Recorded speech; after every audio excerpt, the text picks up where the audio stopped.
இஸ்லாம் சொல்லக்கூடிய அந்த கருத்து வேறுபாடு, கிறிஸ்தவ மக்களோடு நமக்கு ஏற்படுகிற கருத்து வேறுபாடு. இத குர்ஆன் தானே சொல்லுது, அது நாங்க எப்படி ஏத்துக்கிறது அப்படின்னு அவர்கள் சொல்வார்களே. ஆனால் பைபிள்லயும் கூட அப்படித்தான் இருக்கிறது. பைபிள்லயும் கூட என்ன இருக்கிறது, ஈசா நபி அவர்கள் தன்னுடைய சீடர்களோடு இருக்கும் பொழுது ஒரு பெண்மணி வர்றாங்க. என்ன பெண்மணி? கானானிய ஸ்திரீ, கானான்கிற கோத்திரத்தை சேர்ந்த ஒரு பெண்மணி என்ன செய்யறாங்க, அவருக்கு அத்தர்லாம் பூசி ஈசா நபியை நல்லா குளிப்பாட்டி அவரை மகிழ்ச்சி உரை செய்து தன்னுடைய பிள்ளைகளுக்காக வேண்டி ஆசையை கேட்கிறாங்க. அப்ப ஈசா நபி சொன்னதாக அதுல வருகிறது, என்ன வருது, பிள்ளைகளின் அப்பத்தை எடுத்து நாய்களுக்கு போடுவது அழகல்ல, நாய்க்குட்டிகளுக்கு போட மாட்டேன், இஸ்ரவேலர்களாகிய ஆடுகளுக்கு நான் அனுப்பப்பட்டிருக்கேனே தவிர யாருக்கு அனுப்பப்படல, வேற சமுதாயத்துக்கு நான் அனுப்பப்பட்டவன் இல்லை என்று ஈசா நபி சொன்னதாக அந்த இப்ப உள்ள புதிய ஏற்பாடுல இன்னைக்கு நீங்க பார்க்கலாம். அப்ப ஈசா நபி அப்படி சொன்னார்கள் என்றுதான் அந்த வேதங்களே அப்படிதான் நடந்திருக்கிறது. பின்னாடி வந்தவர்கள் தான் ஈசா நபி அவர்கள் யாருக்கு அனுப்பப்பட்டார்களோ அந்த எல்லையை தாண்டி வேற பகுதிக்கும் போய்விட்டார்கள் என்று இஸ்லாம் சொல்லுகிறது. இந்த இஸ்லாம் சொல்லக்கூடிய இந்த கருத்துக்கு எவிடன்ஸாக இப்ப வச்சிருக்கிற அவங்களுடைய வேதங்கள்லயும் சான்றுகள் இருக்குது. எந்த வேதங்கள் வச்சிருக்கிறாங்களோ அதுலயே ஒரு ஆசி கேட்கும்போது உனக்கெல்லாம் தர முடியாது, நீ இஸ்ரவேல் சமுதாயமா, நீ கானான்கிற ஸ்திரீ, உனக்கு போயிட்டு நீ எப்படி என்ற வரலாம், நான் உனக்கு தூதர் கிடையாது, நான் உனக்கு வழிகாட்ட வந்த ஆள் கிடையாது, நான் இஸ்ரவேலர்களுடைய இஸ்ரவேலர்களாகிய ஆடுகளுக்குத்தான் நான் அனுப்பப்பட்டிருக்கிறேனே தவிர வேற நாய்க்குட்டிகளுக்கு நான் அனுப்பப்பட்டவன் இல்லையே என்றெல்லாம் அவர்கள் சொன்னதாக இருக்கிறது பார்க்கும் பொழுது இந்த விஷயத்தில் நம்ம அந்த சமுதாயத்தோட நம்ம என்ன செய்யறோம், கருத்து வேறுபாடு, இஸ்லாம் கருத்து வேறுபாடு கொள்ளுது. இது ஒரு முக்கியமான விஷயம். அடுத்தது ஈசா நபி அவர்கள் விஷயத்துல கருத்து வேறுபாடுல அடுத்த மேட்டர் என்னன்னு கேட்டா, ஈசா நபி அவர்களுக்கு 11 சீடர்கள் இருந்தாங்க.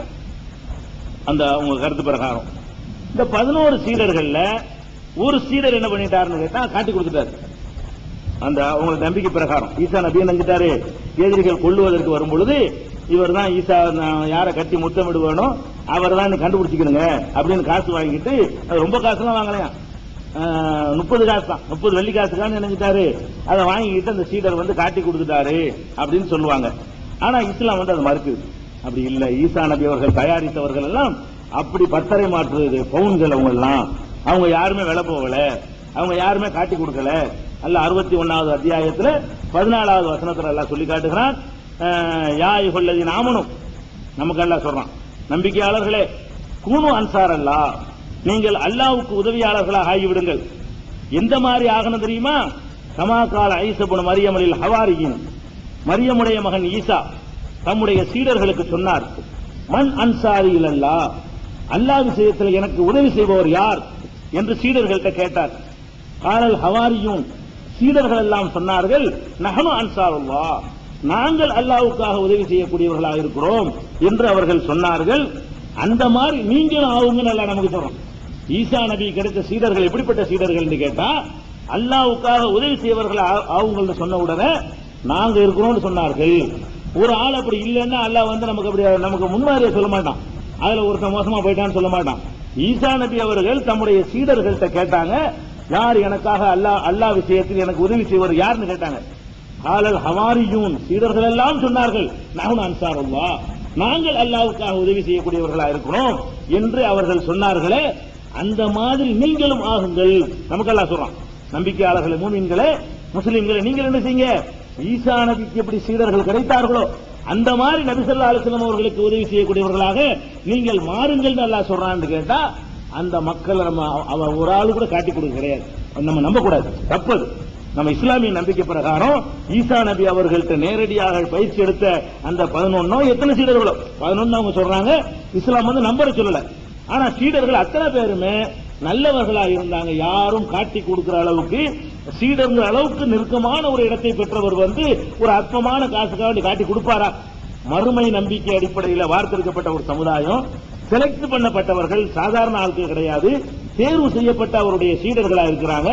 அவங்களுடைய உள்ளத்தில் ஆழமான நம்பிக்கையை ஈசா நபி அவர்கள் விதைத்திருக்கும் பொழுது அவங்க போய் காட்டி கொடுத்தாங்க என்று சொல்ற விஷயத்தை குர்ஆன் மறுக்கிறது. அப்படி கிடையாது, தப்பா சொல்லிட்டு இருக்கீங்க, ஒருத்தர் அவரை காட்டிலாம் கொடுக்கல, எல்லாருமே சுத்தமான முறையில் உதவி செஞ்சாங்க, அந்த மாதிரி நீங்களும் நபிகள் நாயகத்துக்கு உதவி செய்யுங்க என்று புகழ்ந்து சொல்ற அளவுக்கு அந்த சீடர்களை திருமறை குர்ஆன் என்ன செய்யுது, எல்லாரையுமே புகழ்ந்து சொல்கிறது. ஒருவரையும் காட்டி கொடுத்தார்னு குர்ஆன் சொல்லவில்லை.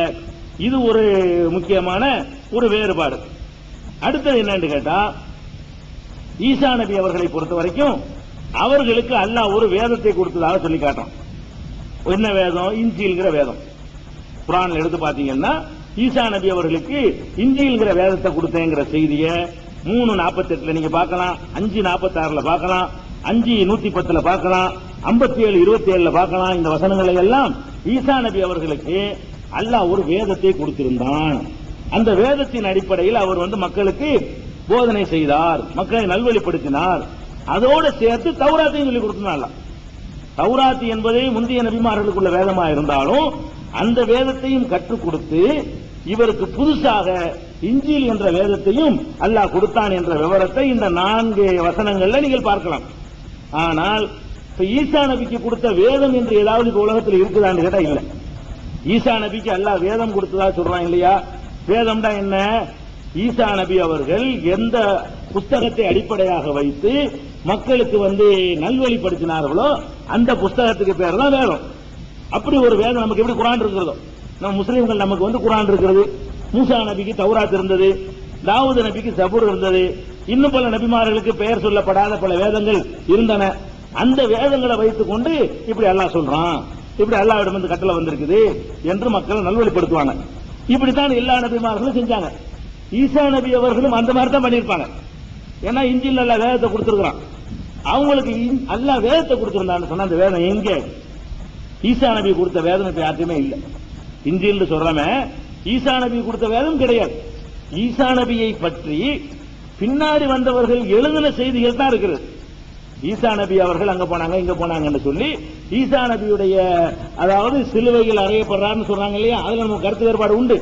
அது வரைக்கும் உள்ள, அதுக்கப்புறம் உயிர் தெழுந்தது வரைக்கும் உள்ள செய்திகளை பின்னாடி வந்தவர்கள் கேட்டு எழுதி கொண்டார்கள். அப்படிப்பட்ட நூல்கள் தான் இன்னைக்கு இருக்கே தவிர ஈசா நபிக்கு அல்லாஹ்ட்ட வந்துச்சு, இறைவன் அந்த வேதம் இப்ப யார்ட்டையாவது உலகத்தில் இருக்குதான்னு கேட்டா இல்ல. ஆனால் இஸ்லாம் சொல்லுது அவருக்கு இருக்குன்னு சொல்லி.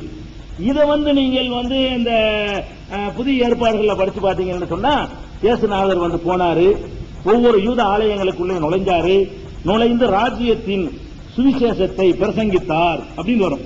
இயேசுநாதர் என்ன பண்றாரு? ஒவ்வொரு ஆலயத்திலையும் போய் ராஜ்யத்தின் சுவிசேஷத்தை பிரசங்கித்தார் அப்படின்னு சொல்லி இப்ப 4 சுவிசேஷக்காரர்களும் எழுதி வைத்திருக்கிறத நீங்க இன்னைக்கு பார்க்கலாம். இன்றைக்கும் புதிய ஏற்பாட்டில் பார்க்கலாம். என்ன பார்க்கலாம்? இயேசுநாதர் ராஜ்யத்தின் சுவிசேஷம்னா ஒரு புஸ்தகம், ராஜ்யத்தின் சுவிசேஷம் ஒரு புஸ்தகத்தை தான் மக்களுக்கு பிரசங்கித்தார்னு சொல்லப்படுது.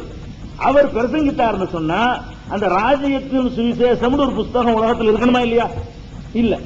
எந்த புஸ்தகத்தை அவர் மக்களுக்கு பிரசங்கித்தார் என்று அந்த அவருடைய வரலாற்றை எழுதிய மத்தேயு, மார்க், லூக்கா, யோவான் போன்றவர்கள் சொல்லுகிறார்களோ அந்த ராஜ்யத்தின் சுவிசேஷம் என்பது எங்க இல்ல? உலகத்தில் யாரிடமும் இல்லை.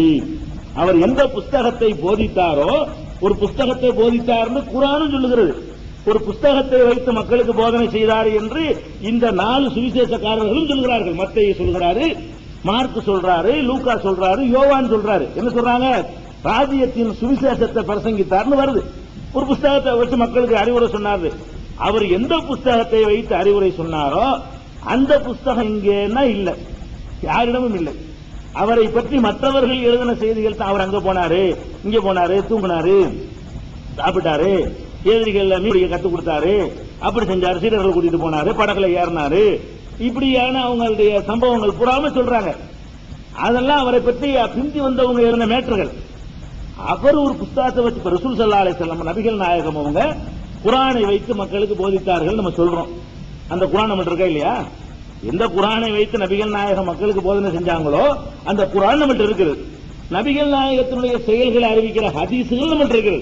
அவங்க அதை செஞ்சாங்க, இப்படி செஞ்சாங்க, இப்படி தக்பீர் கட்டினாங்க, இப்படி குனிஞ்சாங்க, இப்படி நிமிந்தாங்க, இப்படி சாப்பிட்டாங்க, இப்படி தூங்குனாங்க, இது மாதிரியான செய்திகளை சொல்லக்கூடிய ஹதீசுகளும் இருக்கிறது. ஆனால் இந்த 4 சுவிசேஷம் சொல்வதெல்லாம் ஏறக்குறைய ஹதீஸ் மாதிரி தான். ஈசா நபி எப்படி செஞ்சாங்க, இப்படி செஞ்சாங்கன்னு சொல்வதெல்லாம் ஹதீஸ் மாதிரி உள்ளதுதான். குர்ஆன் மாதிரி ஒரு வேதம் ஒன்று வச்சிருந்திருக்காருன்னு குர்ஆனும் சொல்லுகிறது, அவங்களுடைய அந்த சுவிசேஷக்காரர்களும் சொல்லுகிறார்கள். அப்படி ஒரு ராஜ்யத்தின் சுவிசேஷம் எதுவும் இருக்குதான்னு கேட்டா இல்ல. அந்த இன்ஜீல் என்பதுதான் நேமா ராஜ்யத்தின் சுவிசேஷமாக இருக்கக்கூடும். ஆனா அது உலகத்தில் இல்ல. இன்ஜீல்ங்கிற அந்த நூல் என்ன செய்யல, இப்போதைக்கு யாரிடமும் இல்லை. ஈசா நபி அவர்கள் எந்த புஸ்தகத்தை மக்களுக்கு போதித்தார் என்று சொல்லப்படுகிறதோ அந்த ராஜ்யத்தின் சுவிசேஷம் என்ற புஸ்தகம் யார்கிட்டையும் இல்லை என்பது அடுத்து அவங்களுக்கு நமக்கு உள்ள ஒரு வேறுபாடு. வேதம் ஈசா நபிக்கு உள்ள வேதம் ஏதோ ஒரு யாரோ இடையில அதை மறைச்சிருக்கிறார்கள், எப்படியோ அது மிஸ் ஆயிருக்கிறது, அது எங்கேயோ இல்லாம போய்விட்டது. அது இருந்துச்சுன்னு சொன்னா கருத்து வேறுபாடு வராது. அது இருந்துச்சுன்னு சொன்னா இப்ப குர்ஆன் சொல்லுதுல அதுல உள்ளது மெய்ப்படுத்துன்னு சொல்லுது. இஞ்சில்ல உள்ள விஷயத்தை எது மெய்ப்படுத்துது? குர்ஆன் மெய்ப்படுத்துன்னு சொல்லுது. அப்ப அந்த இஞ்சில் நம்மளுக்கு நீ உலகத்துல கிடைச்சுன்னு சொன்னா அந்த இஞ்சிலையும் குர்ஆனையும் ஒப்பிட்டு பார்த்தோம்னு சொன்னா ஏறக்குறைய கொள்கைகள் எல்லாம் ஒரே மாதிரியா இருக்கும். சட்டத்திட்டங்கள்லாம் வித்தியாசம் இருக்குமே தவிர அடிப்படையான கொள்கைகள் எல்லாம் ஒரே மாதிரியா இருக்கிறது இன்னைக்கு நம்ம வெரிஃபை பண்ண முடியும். அது ஒரு முக்கியமான ஒரு மேட்ரு. அடுத்தது என்னன்னு கேட்டா ஈசா நபியுடைய வரலாறுல அறிந்து கொள்ள வேண்டிய அடுத்த விஷயம், ஈசா நபி அவர்கள் இஸ்ரவேல் சமுதாயத்திற்கு அனுப்பப்பட்டாலும் இஸ்ரவேல் சமுதாயத்தில் உள்ள பல சட்டங்களை அவர் மாற்றி அமைக்க வந்திருக்கிறார். ஏற்கனவே சொல்லியிருக்கிறார். இஸ்ரவேல் சமுதாயத்துக்கு ஈசா நபி வர்றாங்க. ஏற்கனவே தான் அவங்களுக்கு நபிமார்கள் வந்தாங்க, இவரையும் புதுசா வரணும்னு கேட்டா புதுசா சில வேலை செஞ்சாரு. மூசா நபி கொண்டு வந்த அதுக்கு முந்தின நபிமார்கள் கொண்டு வந்த பல சட்டங்களை ஈசா நபியை கொண்டு அல்லாஹ் மாத்தினாங்கிறது எங்க இருக்குன்னு கேட்டா 3வது அத்தியாயத்துல 50வது வசனத்துல பார்க்கலாம். எப்படி வரும்னு கேட்டா முஸத்திகன் ஈசா நபி சொன்னாங்க, நான் மெய்ப்படுத்தக்கூடியவனாக வந்திருக்கிறேன். லிமா பைன யதைய மின தௌராத், எனக்கு முன்னால் வந்த தௌராத் என்ற வேதத்தை மெய்ப்பிக்க நான் வந்திருக்கிறேன். ஒலி உஹில்லலக்கும் பஅலல்லதி ஹுர்ரிம அலைக்கும், உங்களுக்கு ஹராமாக்கப்பட்ட சில விஷயங்களை ஹலாலாக்க வந்திருக்கிறேன். உங்களுக்கு ஏற்கனவே தடை செய்யப்பட்டிருந்த சில காரியங்களை அனுமதிக்கப்பட்டதாக ஆக்குவதற்கு நான் வந்திருக்கிறேன். ஒஜித்துக்கும் பி ஆயத்தின் ரப்பிக்கும், உங்கள் இறைவன் புறத்திலிருந்து நான் அற்புதங்களை வேறு கொண்டு வந்திருக்கிறேன். பொத்தக்குள்ளாக வாத்தியூன், அல்லாஹ்வுக்கு பயந்து எனக்கு கட்டுப்படுங்கள் என்று ஈசா நபி சொன்னதாக 3வது அத்தியாயம் 50வது வசனத்தில் இருக்கிறது. அப்ப ஈசா நபி அவர்கள் யூத சமுதாயத்தில் இருந்த முந்தைய பல சட்டங்களை மாற்றி அமைச்சாரு, இஸ்ரவேல் சமுதாயத்துக்கு மாற்றி அமைச்சார் என்பதையும் அந்த ஒரு விஷயத்தை தெரிந்து கொள்ள வேண்டியிருக்கிறது. அடுத்து தெரிந்து கொள்ள வேண்டிய விஷயம் என்னன்னு கேட்டா ஈசா நபி அவர்கள் நிறைய அற்புதங்கள், அவர் பிறந்ததே அற்புதம் தான். ஈசா நபி பிறந்ததே அற்புதம், அவர் குழந்தைகளை பேசினது அற்புதம். அது போக வேற சில அற்புதங்கள்லாம் அவர் செஞ்சதாக அல்லாஹ் சொல்லி காட்டுறான். அதெல்லாம் ரொம்ப அதிகப்படியான அற்புதம். அது மாதிரி எந்த நபியும் செஞ்சதாக சொல்ல முடியாது. அந்த அளவுக்கு ஈசா நபிக்கு என்ன பண்ணிட்டான், அல்லாஹ் அற்புதங்களை கொடுத்தது அல்லாஹ் ஒத்துக்கினான். அற்புதம் கொடுத்ததுனால அல்லாஹ்வுடைய மகனாக மாட்டார், அது தனி விஷயம். அப்ப அற்புதங்களை அல்லாஹ் கொடுத்ததை சொல்லும் பொழுது என்னவெல்லாம் கொடுத்திருக்கிறான்னு கேட்டா 3வது அத்தியாயம் 49வது வசனத்திலையும் 5வது அத்தியாயம் 110வது வசனத்தை எடுத்து பார்த்தீங்கன்னா ஈசா நபிக்கு கொடுத்த அற்புதங்களுடைய பட்டியல்லாம் வருது. என்ன பட்டியல் வருது? இன்னி அகுலகுலக்கும் என தீனி தஹையத்தி தயர், நான் களிமண்ணில பறவை போன்ற ஒரு வடிவத்தை தயார் செய்வேன். ஈசா நபி அந்த மக்கள்கிட்ட சொல்றாங்க, இந்த பார்ப்பன அல்லாஹ்வுடைய தூதர், நம்ப மாட்டேங்கிறியா? நம்ப என்ன ப்ரூஃப் தர்றேன், ஆதாரம் தர்றேன், வாங்கிக்க. என்ன ஆதாரம்? களிமண்ல நான் ஒரு பறவையை போல செய்வேன், செஞ்சுட்டு அன்புகு பீஹி பூண்டு ஊதுவேன். களிமண்ணுல ஒரு சிட்டுக்குருவி, ஒரு புறா, ஒரு கிளி, ஒரு கொக்கு என்றால் செஞ்சுட்டு பறவையை செய்துவிட்டு நான் அதிலே ஊதுவேன். ஊதிய உடனே பயக்கூணு சைரம் இதுனில்லா, அல்லாஹ்வுடைய கட்டளைப்படி அது பறவையாகவே மாறிவிடும். இப்ப என்னை தூதர் ஏத்துக்கிறியா? அவர் கேட்கிறாரு போய், நான் அல்லாஹ்வுடைய தூதர் நான் சொல்றேன், மனுஷன் எப்படி தூதரா வர முடியும் நீ நினைக்கிற? அதுக்கு ஆதாரம் வேணும்னு சொன்னா களிமண்ணை கொண்டு வா, உருட்டி பறவை மாதிரி செஞ்சு ஊதி பறக்க வைக்கணும், போய் ஒத்துக்கிறியா அப்படின்னு கேட்டார். ஈசா நபி கேட்டதாக அல்லாஹ் சொல்லி காட்டுறான். உபரி உல் அக்குமக வல் அபரச, பிறவி குருடு. பிறவி குருடுங்கிறத குணப்படுத்த முடியாது. எனக்கு ஆல்ரெடி பார்வை இருந்து போயிடுச்சுன்னு சொன்னா வேற ஒரு ஆள் கண்ணை வைக்கலாம். ஏன்னா பாக்குறதுக்கான நரம்புகள்லாம் என்கிட்ட இருந்துகிட்டு இருக்கு, கண்ணு தான் டேமேஜ் ஆகி போச்சு. அந்த நரம்பு கனெக்ஷன் சப்ளை எல்லாம் இருக்கிறதுனால என்னுடைய கண்ணு ஒரு விபத்துல போயிடுச்சுன்னு வைங்க, இன்னொரு ஆள் கண்ணை எடுத்து என்ன செய்யலாம், வைக்கலாம். அல்ல கண்ணுடைய நரம்புகள் ஏதாவது பாதிக்கப்பட்டு போச்சு, அது மாதிரி ஏதாவது பிரச்சனை ஏற்பட்டு போச்சுன்னு சொன்னா கூட ஒரு ஆளுடைய கண்ணை எடுத்து இன்னொரு ஆளுக்கு வச்சு பார்க்க வைக்க முடியும். அது இன்னைக்கு எல்லாரும் செஞ்சுட்டு இருக்காங்க. பிறக்கும் போதே குருடனா பிறக்கிறான்னு வைங்க, அவனுக்கு ஒண்ணும் செய்ய முடியாது. பிறக்கும் போதே குருடனா இருந்தா செக்ஷன் அந்த டிபார்ட்மெண்ட் அங்க இல்லைன்னு இருக்கும். கண்ணு வேலை செய்யக்கூடிய டிபார்ட்மெண்ட் அங்க கிடையாது. அப்ப அவங்க கண்ணு வேலை செய்யாது, எந்த கண்ணை வச்சாலும் வேலை செய்யாது. ஈசா நபியை பொறுத்த வரைக்கும் என்ன பண்றாங்கன்னு கேட்டா, அவங்க பிறவி கூட கொண்டு வாப்பா, பிறக்கும் போது குருடனா இருந்தால நான் அல்லாஹ்ட்ட இருந்து பர்மிஷன் வாங்கி நான் போய் பார்வை வைக்கிறேன், அப்போ நீ அல்லாஹ்வுடைய தூதர்னு ஒத்துக்க. அல்லாஹ்வுடைய தூதர் எதுக்கு செய்யறாங்கன்னா தன்னை அல்லாஹ்வாக்குறதுக்கு செய்யல. அல்லாஹ்வுடைய தூதர்னு சொல்லும் போது மக்கள் நம்ப மாட்டாங்க. எப்படி நான் நம்புறது? நீ எங்களை மாதிரி சாப்பிடுற, எங்களை மாதிரி குடிக்கிற, நீ உன்னை எப்படிப்பா நாங்க அல்லாஹ்வுடைய தூதர் ஒத்துக்கிறதுன்னு கேட்பாங்க இல்லையா? அதுக்காக வேண்டி என்ன செய்யறாங்கன்னு கேட்டா, ஒவ்வொரு அக்குமக உள்ள அபரச பிறவி குருடை நான் குணப்படுத்துகிறேன். வெண் குஷ்டம் இருக்குல்ல, வெண் குஷ்டம், வெண் குஷ்டம்னா வெள்ள வெள்ளையன்னு போயிருடைய வெளுத்து போயிருக்கும் குஷ்டம். அது அந்த வெண் குஷ்டத்தையும் நான் என்ன செய்யறேன்? நீக்குகிறேன். உஹியில் மௌத்தா இறந்தவர்களை கூட நான் உயிர்ப்பிக்கிறேன். எல்லாம் அல்லாஹ்ட்ட பர்மிஷன் வாங்கி. இவரும் நினைக்கும் போதெல்லாம் செய்ய முடியாது. யாரெல்லாம் இந்த மாதிரி கேட்கறாங்க, இறை தூதர் நம்ப மாட்டேங்கிறாங்க. ஒரு செத்து போனால உயிராக்குறதுக்கு ஏதாவது ஒரு பர்மிஷனை கொடுன்னு கேட்பாரு. அல்லாஹ் போ தைரியமா அவர் செய்யும் போதெல்லாம் செய்ய முடியாது, நினைக்கும் போதெல்லாம் செய்ய முடியாது. அதான் இது இல்லான்னு சேர்த்துக்கிறார் அவர். அல்லாஹ்விடத்தில் அனுமதி வாங்கி நான் இறந்து போனவர்களை உயிர்ப்பிக்கிறேன், வெண்குஷ்டத்தை நீக்குகிறேன், பிறவி குருட நான் குணமாக்குகிறேன், பறவை வடிவத்தில் களிமண்ணால் செய்து அதை பறவையாகவே ஆக்கு அனுமதி வாங்கி நான் இறந்து போனவர்களை உயிர்ப்பிக்கிறேன், வெண்குஷ்டத்தை நீக்குகிறேன், பிறவி குருட நான் குணமாக்குகிறேன், பறவை வடிவத்தில் களிமண்ணால் செய்து அதை பறவையாகவே ஆக்குகிறேன். எல்லாமே அல்லாஹ்வுடைய அனுமதியை கொண்டு செய்கிறேன். இதெல்லாம் அவர் செஞ்ச அற்புதங்கள். ஒவ்வொரு நபியுக்கும் பிமா தாக்குலூன் உமா தத்தஹிரூன ஃபீ புயூத்திக்கும். ஒரு ஆள் வருவார், நீ இப்ப என்ன சாப்பிட்டு வந்தேன்னு சொல்லட்டுமா? அதை நான் சொல்லுவேன். சொல்றார், ஒவ்வொரு நபியுக்கும் பிமா தாக்குலூன, நீங்கள் எதை சாப்பிட்டீர்களோ அதை நான் உங்களுக்கு சொல்லுவேன். உமா தத்தஹிரூன, எதை மிச்சம் வச்சிருக்கல வீட்டுல அதையும் சொல்லுவேன். ஃபீ புயூத்திக்கும், உங்கள் வீட்டுல நீ இப்ப ஒரு கிலோ கறி வாங்கினீங்க, அதுல 3/4 கிலோ சாப்பிட்டாச்சு, 4 கிலோ வீட்டுல இருக்குது, அதுதான் ரெண்டையும் சொல்லுவார் அவரு. நீ தின்றதையும் சொல்லுவேன், மிச்சம் வச்சுக்கிறேன்னு சொல்லுவாங்கிறாரு. நீ தின்னுட்டு வந்திருக்கிற நான் சொல்லுவேன். தாக்குழுன தத்தகிருவன உபயோகிக்கும், உங்கள் வீடுகள்ல நீங்கள் மிச்சம் வச்சுக்கிறது நான் சொல்லுவேன். சாப்பிட்டு வந்திருக்கீங்களே அதையும் நான் சொல்லிவிடுவேன். அதையும் அல்லாஹ்வுடைய அனுமதியை கொண்டுதான் சொல்லுவேன். இன்ன ஃபீ ذلك ஆயத்தல்லக்கும், இதுல நிறைய உங்களுக்கு சான்று இருக்குப்பா. இதுக்கு மேலே சான்று கேட்கறீங்க.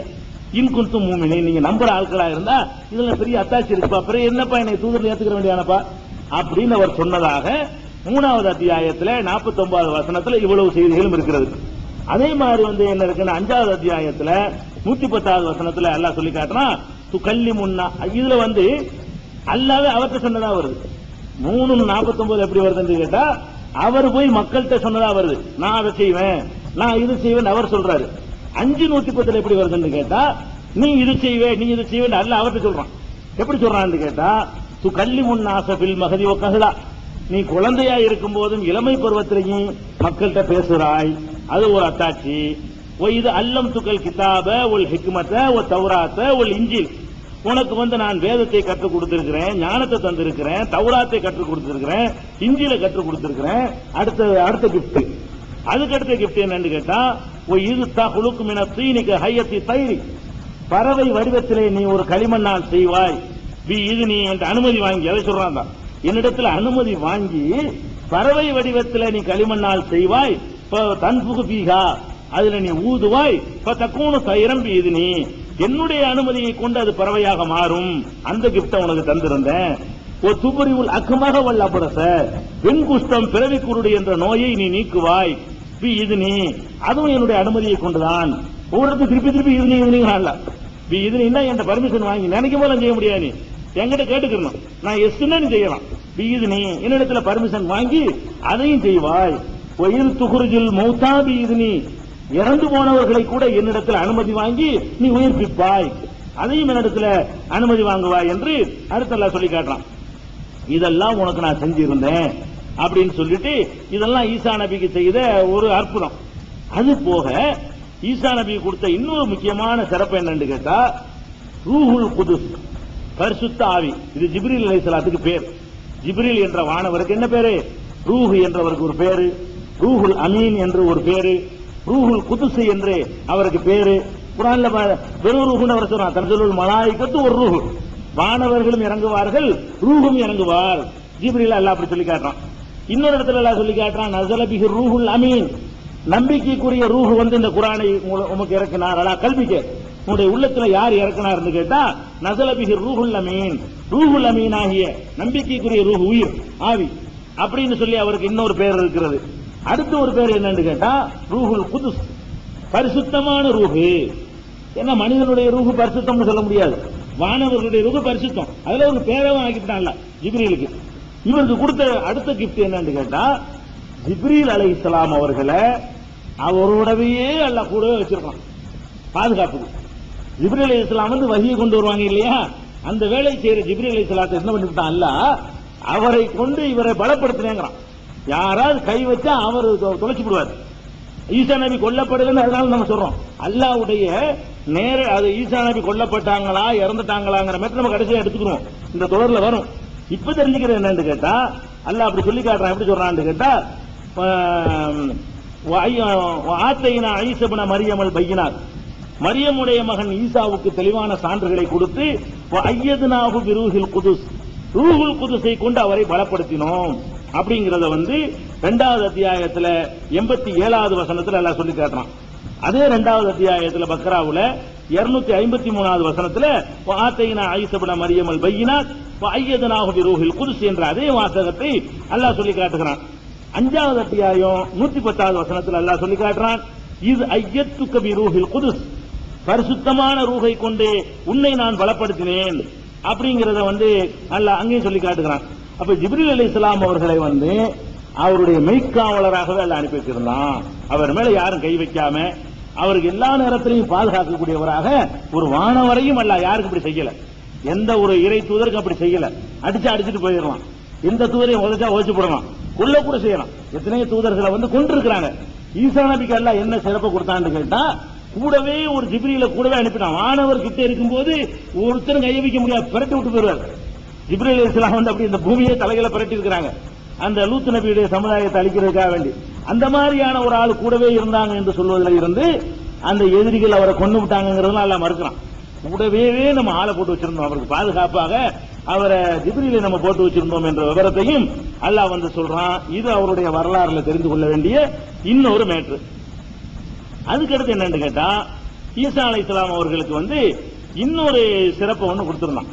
என்ன சிறப்புன்னு கேட்டா, ஈசா அலைஹிஸ்ஸலாமுடைய அந்த சீடர்கள், நல்ல மக்கள், அந்த நல்ல சீடர்கள் என்ன கேட்கிறாங்கன்னு கேட்டா, ஈசாவே இந்த மாதிரி இறைவன் வந்து வானத்திலிருந்து ஏதாவது உணவு இறக்கணும் நல்லா இருக்குமே, அப்படி செய்வானா, நமக்கு செஞ்சு தருவானா அல்ல அப்படின்னு அந்த சீடர்கள் வந்து ஈசா நபிட்ட கேட்கிறாங்க.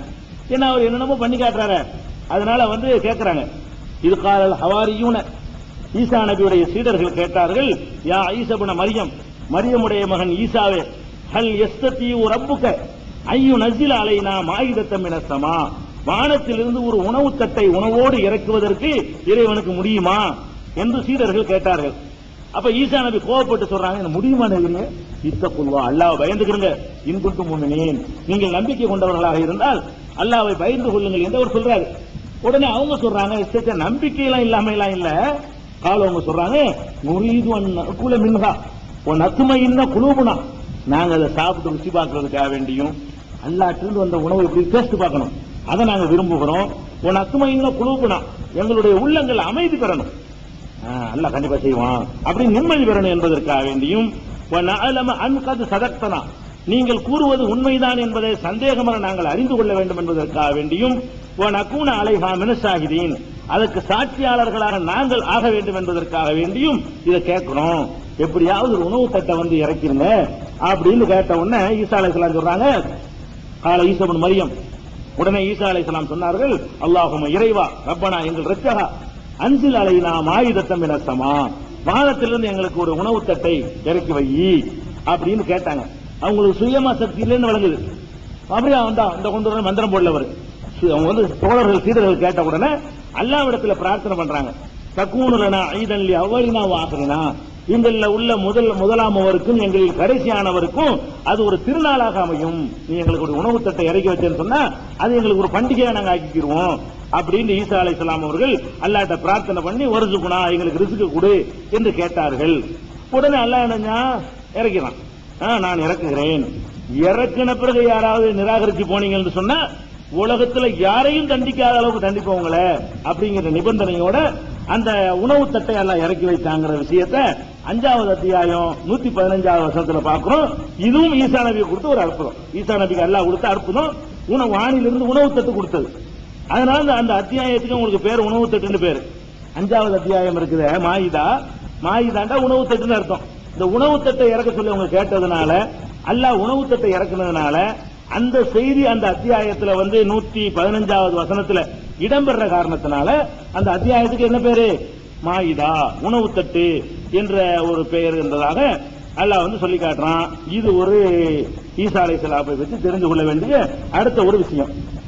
இன்னொரு விஷயம் என்னன்னு கேட்டா, ஈசா நபி மேட்டர்ல தெரிஞ்சுக்கிற விஷயம், ஈசா நபியை பின்பற்றுபவர்களா யாரு சொல்லி கொண்டாலும் அதுல சாதாரண மக்கள் எப்படி இருக்கிறாங்களோ இல்லையோ, ரொம்ப ஒரு போதிக்கிற லெவலுக்கு யாராவது இருந்தார்களே ஆனால் அவங்க துறவரத்தை மேற்கொள்றாங்க. போதனை செய்யக்கூடியவர்களா வந்தாங்கன்னா என்ன செய்யறாங்க? ஆணா இருந்தாலும் பெண்ணா இருந்தாலும் துறவரத்தை மேற்கொள்கிறார்கள். அவங்க கல்யாணம் பண்றது இல்ல, ஆண்களும் பண்ண மாட்டாங்க, பெண்களும் பண்ண மாட்டாங்க. இதை குர்ஆன் மறுக்குது. இது ஈசா நபிக்கு நான் கொடுக்கவில்லை, இப்படி ஒரு உத்தரவு என்ன செய்யல, ஈசா நபிக்கு நான் போடல. கல்யாணம் பண்ணக்கூடாது, ஆணும் பண்ணக்கூடாது, பெண்ணும் பண்ணக்கூடாது, பண்ணாம இருக்கிறவங்க தான் மக்களுக்கு போதனை செய்யணும் என்ற மாதிரியான ஆர்டர் எதுவும் நான் பிறப்பிக்கவில்லை என்பதை திருக்குர்ஆன் 57வது அத்தியாயத்தில் 27வது வசனத்தில் எல்லாம் சொல்றான். ஆத்தைனா வகஃபைனா பி ஈஸா இப்னு மரியம, பிறகு மரியமுடைய மகன் ஈசாவை கொண்டு நாம் தொடரச் செய்தோம். ஆத்தைனாஹுல் இன்ஜீல், இன்ஜீல் என்ற வேதத்தை நாம் அவருக்கு கொடுத்தோம். வஜஅல்னா ஃபீ குலூபில் லதீன தபௌஹு ரஅஃபத்தன் வ ரஹ்மத்தன், அவரை பின்பற்றிய மக்களுடைய உள்ளத்தில் இரக்கத்தையும் அன்பையும் ஏற்படுத்தினோம். வ ரஹ்மானியத்தன், இந்த துறவு மனப்பான்மையை அவர்கள் உள்ளத்தில் உண்டாக்கி இருக்கிறோம். இப்ததஊஹா, அதை அவங்களாக புதிதாக உண்டாக்கி கொண்டார்கள். மா கதபுனாஹா அலைஹிம், அதை அவர்கள் மீது நாம் விதியாக்கவில்லை. இந்த துறவுங்கிறத அவங்களா தானா உருவாக்கி கொண்டார்களே தவிர நாம் அவர்களுக்கு விதியாக்கவில்லை. அப்படியே அந்த துறவு மேற்கொண்டாங்களே, அதையாவது பேணுகிற அளவுக்கு பேணினார்கள், பேணவில்லை. துறவுன்னு போட்டுக்கிட்டாங்களே தவிர அதை பேண முடியவில்லை, அவர்களால் பேண முடியல. துறவுன்னு போட்டுக்குவாங்க, அவர்கள் மனிதர் என்ற முறையில் சிரிப்பாயிருவாங்க. சிரிப்பான மாதிரியான சம்பவங்கள்லாம் பார்த்துக்கிட்டு இருக்கிறோம். அதனால அந்த துறவு மனப்பான்மை என்பது நாம கொடுத்தது இல்ல, அவங்களா உண்டாக்கி கொண்டது என்பதையும் திருமறை குர்ஆன் சொல்லுகிறது. இன்னும் சொல்ல போனா நபிகள் நாயகத்துக்கு முன்னாடி வந்த எல்லா தூதர்களுக்கும் மனைவி மக்களை ஏற்படுத்தி இருக்கிறோம் எல்லாம் சொல்லிக்காங்க. ஈசா நபி உள்பட அவர் கல்யாணமே பண்ணலன்னு சொல்லிட்டு இருக்காங்க பாருங்க. அதையே இஸ்லாம் மறுக்குது. நபிகள் நாயகத்துக்கு முன்னாடி வந்த யாரா இருந்தாலும் சரி, அவர்களுக்கு அஸ்வாஜன், அவங்களுக்கு மனைவி வலையை நம்ம ஏற்படுத்தி இருந்தோம். எல்லாருக்கும் மனைவிகள் இருந்தாங்க. ஈசா நபி வரைக்கும் அவங்களுக்கு மனைவி இருந்தாங்க, அவங்களும் குடும்பம் நடத்தினாங்க, அவங்களும் இந்த இல்லற வாழ்க்கையில ஈடுபடத்தான் செஞ்சாங்க. எந்த தூதரும் மனைவி இல்லாமல் தாம்பத்தியத்தில் ஈடுபடாமல் ஒரு தூதர் அனுப்பப்பட்டதில்லை என்று திருமறை குர்ஆன் சொல்லுகிறது. அதனால ஈசா நபியும் கல்யாணம் தான் பண்ணினாங்க. அவங்க கல்யாணம் பண்ற போதனையை தான் மக்களுக்கு செஞ்சாங்க. அவங்களுக்கு இந்த துறவரத்துக்கு சம்பந்தம் இல்லை என்பதையும் இஸ்லாம் மறுக்கிறது. இது அந்த அவர்களுக்கு நமக்கும் உள்ள வேறுபாட்டுல ஒரு முக்கியமான வேறுபாடு, இந்த கிறிஸ்தவ சமுதாயத்தினுடைய கொள்கையில வர்ற வேறுபாடு. அடுத்த வேறுபாடு என்னன்னு கேட்டா, அதான் முக்கியமானது. ஈசா நபி கொல்லப்பட்டுட்டாங்க, அவங்கள சிலுவையில அறைஞ்சு விட்டாங்க, கொன்ற பிறகு திரும்ப உயிர்ப்பித்தாங்க, உயிர் தெழுந்தாங்க அப்படின்னு சொல்றாங்க இல்லையா? அந்த மேட்டர்ல இஸ்லாம் வேறுபடுகிறது. அது ரொம்ப விரிவாக சொல்ல வேண்டிய விஷயம். ஈசா நபியுடைய அந்த விஷயங்களை எல்லாம் விரிவாக இன்ஷா அல்லாஹ் அடுத்த வாரங்கள்ல நம்ம செஞ்சுக்கிறோம். இறுதியாக ஈசா நபியுடைய வரலாற்றில் ஒரு சில பகுதிகளை நாம் அறிந்துவிட்டு எஞ்சிய பகுதியை இப்போது அறிவிருக்கிறோம். ஈசா நபியை பொறுத்தவரை முஸ்லிம்கள் மட்டுமின்றி இந்த உலகில பெரும்பான்மையாக வாழுகின்ற கிறிஸ்தவ மக்களும் அவர்களை மதிக்கிறார்கள், அவர்களை ஏற்றுக்கொண்டிருக்கிறார்கள். முஸ்லிம்களும் அவர்களை மதிக்கிறோம், ஏற்றுக்கொண்டிருக்கிறோம். இந்த இரண்டு நம்பிக்கைகளுக்கு மத்தியில் உள்ள வேறுபாட்டை நம்ம தெரிந்து கொள்ள வேண்டும். நாம் எப்படி ஈசா நபியை மதிக்கிறோம், கிறிஸ்தவ சமுதாயத்தவர்கள் எப்படி மதிக்கிறார்கள் என்றால், முஸ்லிம்களாகிய நாம் அந்த வேறுபாடுகளை தான் நம்ம கடந்த தொடர்களையும் பார்த்தோம். நமக்கும் அவங்களுக்கும் ஈசா நபி விஷயத்துல என்னென்ன வேறுபாடுகள் இருக்கின்றன. அதுல ஒரு முக்கியமான வேறுபாடு என்னன்னா, ஈசா நபியை அல்லாஹ்வுடைய தூதர் என்று நம்ம சொல்லுகிறோம். ஆதம் நபியை போல, நூஹ் நபியை போல, மூசா நபியை போல, சுலைமான் நபியை போல, தாவூத் நபியை போல, நூஹ் நபியை போல, அய்யூப் நபியை போல அவங்களும் ஒரு தூதர். ஈசா நபியும் அல்லாஹ்வுடைய தூதர்ல ஒரு ஆளு, சிறந்த தூதர் என்று நாம நம்புகிறோம்.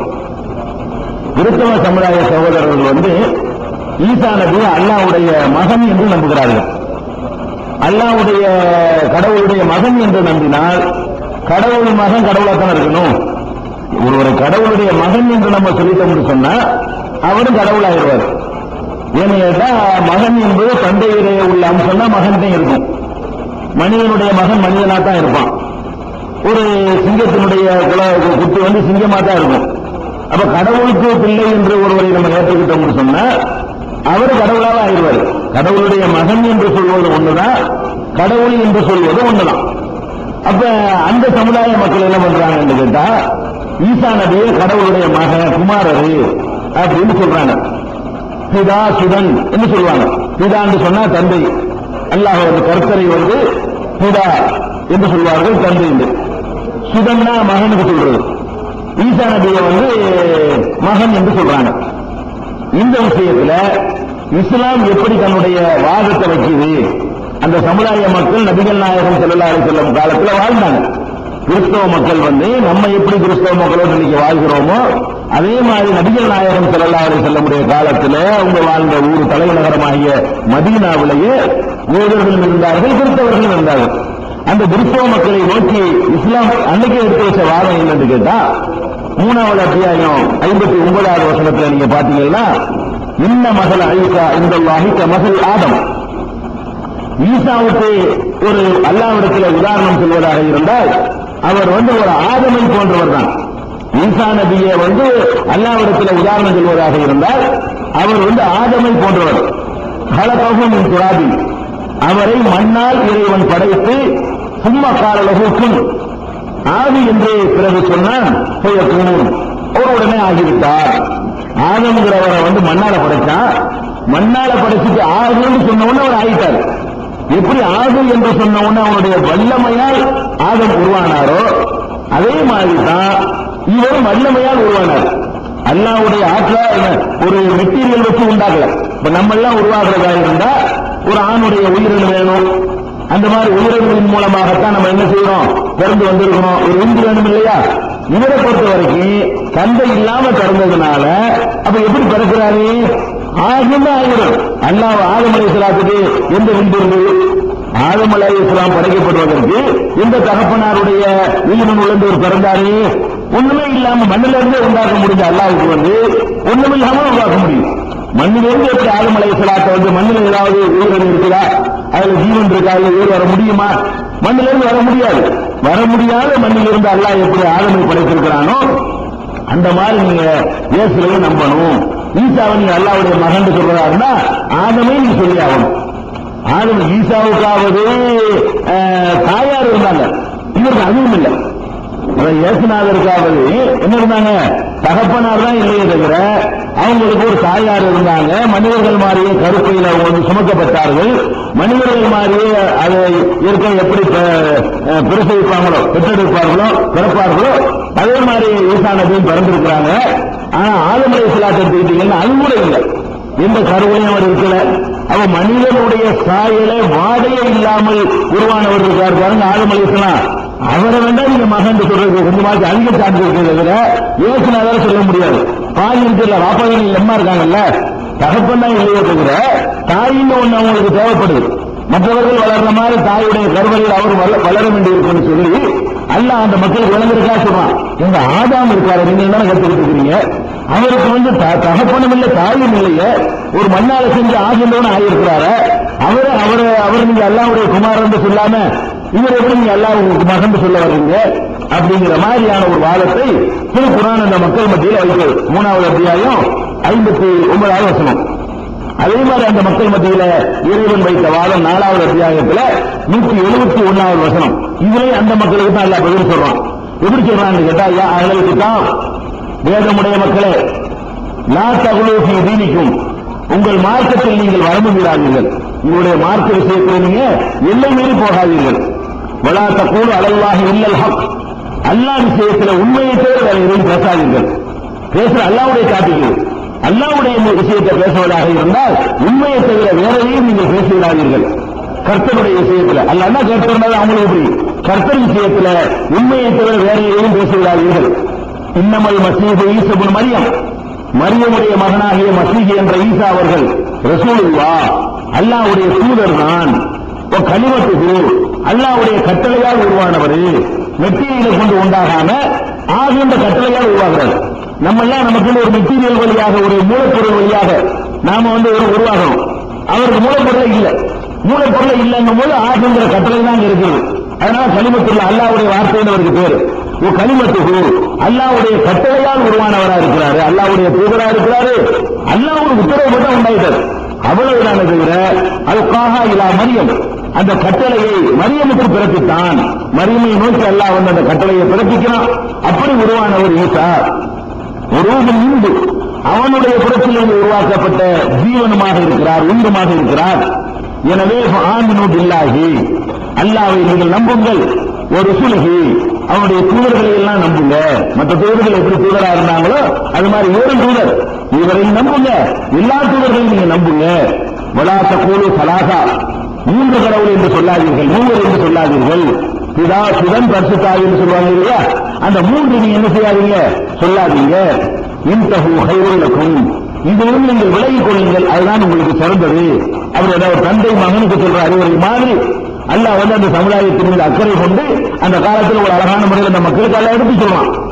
இன்னமல்லாஹு இலாஹும் வாஹித் கர்த்தர் என்பவர் அல்லாஹ் என்பவன் ஒரே ஒருத்தன் தான். அல்லாங்கிற ஒருத்தனா இருக்க முடியுமே தவிர ரெண்டு மூணு இருக்க முடியாது. மகன் தான் ரெண்டு மூணு ஆயிரும், மகன் அவர் அல்லாஹ் தான் இருப்பாரு. இன்னமல்லாஹு இலாஹும் வாஹித் இலா அல்லாஹ் என்பவன் கர்த்தர் என்பவன் ஒரே ஒருத்தன் தான் தவிர வேறு இல்லை. சுப்ஹானஹு ஐயகூனலஹு வலதுன் குழந்தை இருப்பதை விட்டும் அவன் வந்து தூய்மையானவன். குழந்தைங்கிறது ஒரு குறை, குழந்தைங்கிறது கடவுள் மனுஷனுக்கு ஒரு நிறை. ஒரு மனுஷன் கல்யாணம் பண்ணிட்டான், 2 வருஷத்துக்கு பிள்ளை இல்லை, 3 வருஷம் பிள்ளை இல்லை, சும்மா இருப்பாங்க. 5 வருஷம் பிள்ளை இல்லைன்னு என்ன செய்வான், வேற அடிமைங்க ஒரு மாதிரியே பேச ஆரம்பிச்சுவான். ஒரு மனிதனுக்கு சந்தேகங்கள் என்ன என்னது குறை, அவனுடைய ஆண்மையில சந்தேகங்கள் எழுப்புவாங்க, அவனுடைய உயிரினங்களை அவனுக்கு பிரச்சனை இருக்கிறதுனால ஒரு கேள்வி பொருள் ஆக்குவாங்க. சந்தேகத்தவர்கள்ங்கிறதே ஒரு கேவலமான சொல்லாக சொல்லுவாங்க. சந்தேகம் இல்லாதவன், வாரிசு இல்லாதவன் அப்படிங்கிறது ஒரு கேவலம். யாருக்கு கேவலம், மனிதனுக்கு ஒரு கேவலம். கடவுளை பொறுத்த வரைக்கும் பிள்ளை இருக்கிறதா கேவலம், அது ஒரு குறைந்த அல்லாஹ் சொல்றான். சுப்ஹானஹு ஐயகூனலஹு வலதுன் அவனுக்கு குழந்தை இருக்கிற அந்த பலவீனம் இருக்க, அதை விட்டு அவன் தூய்மையானவன். கடவுளுக்கு குழந்தை இருக்க முடியாது, அது வீக்னஸ். உங்களுக்கு வந்து குழந்தை இருக்கிறது வந்து நிறைவு பலம் பிளஸ், அல்லாஹ் பொறுத்த வரைக்கும் குழந்தை இருக்கிறது வந்து மைனஸ். அது வந்து பலவீனம் இருக்கக்கூடாது. ஏன் இருக்கக்கூடாதுங்கிறோம், மனிதன் அதுக்கு ஒரு காரணம் இருக்கு. அல்லாஹ் உழவு சாட்டா சொல்லி போடுறான். விளங்கிக் கொள்வதற்கு நம்ம எக்ஸ்ட்ரா விளங்கிக் கொள்வதாக இருந்தால் நம்ம எதுக்கு வாரிசு இருந்து விரும்புறோம், பிள்ளை வந்து நம்ம எதுக்கு விரும்புறோம், 2 காரணத்துக்கு விரும்புறோம். ஒண்ணு வந்து நாம முழுமை அடைஞ்சிருவோம், முடியாம போயிடும், நம்ம வேலையை நம்மளே பார்க்க முடியாம போயிடும், நம்ம வயசுக்கு நம்ம சம்பாதிக்க முடியாது, நம்முடைய இயற்கையான மலஜலம் கழிக்கிற தேவைகளை கூட நம்ம நிறைவேற்ற முடியாது. அப்ப அந்த மாதிரி ஒரு கட்டத்தை நம்ம அடையும் போது நம்ம சாப்பிடணும், நமக்கு தேவைகள் நிறைவேறணும், நமக்கு தங்குறக்கூடிய இடம் வேணும். அப்படின்னா நம்மளிலிருந்து பிறந்த ஒருத்தன் இருந்தான்னு சொன்னா நம்ம கவனிப்பான். அதுக்கு தான் பிள்ளை விரும்புறோம். நம்ம எதுக்கு பிள்ளை விரும்புறோம், நம்ம வந்து இப்படி இருந்துட மாட்டோம். இது 25 எப்போ வருமா, 30 இப்படி இருந்துருவோமா, 50 அப்படி இருந்துருவோமா, இருக்க மாட்டோம். 80 போவோம், 90 போவோம். 90 போனா வேலை வெட்டி பார்க்க இயலாது, சோறு இருக்கிறது. அப்ப நமக்கு ஒரு பிள்ளை இருந்தான்னு சொன்னா வேலை போடுற மாதிரி தான் அவனுக்கு கொடுக்குற சோறு திருப்பி அவன் நமக்கு தருவான். அதான காரணம். அப்ப அந்த பிள்ளைகளுக்கு வந்து நம்ம வளர்க்கணும், நமக்குன்னு ஒரு பிள்ளை இருக்குன்னு சொன்னா நம்முடைய தள்ளாத காலத்துல முழுமை வயசுல வந்து நம்மளுக்கு வந்து உதவுவாங்க, நம்மளை காப்பாற்றுவாங்க, தெருவுக்கு போட்ட மாட்டாங்க. இதுக்காகத்தான் ஒரு மனிதன் வந்து சந்தையை விரும்புகிறான். அதுபோக நம்ம சம்பாதிச்சு கஷ்டப்பட்டு சேர்த்த சொத்துக்கள் எல்லாம் நம்ம இருந்து பிறந்தவனுக்கு கிடைக்கட்டுமே அப்படிங்கிற ஒரு மன நிறைவு. இதுக்காகத்தான் மனிதன் விரும்புகிறான். ஒன்னும் மரணத்திற்கு பிறகு தான் உழைத்த பொருள்கள் வந்து வேற எங்கேயும் போயிடக்கூடாதுங்கிற ஒரு சுயநலம். கல்லாத வயதுல தனக்கு வந்து கவனிக்கணும், நம்மளை கவனிக்கிறதுக்கு ஆள் வேணும், நம்ம செத்து போயிடக்கூடாது அப்படிங்கிறதுக்காக வேண்டி தான் மனிதன் வந்து பிள்ளைகளை விரும்புகிறார். நம்மளே எடுத்துக்கிறோமே, எல்லாரையும் நல்லா வந்து 25 வயசு வரைக்கும் வளர்த்து 25 ஆயிடுச்சுன்னு வைங்களேன், இப்படியே தான் இருப்பீங்கன்னு ஆகிட்டான் வைங்க.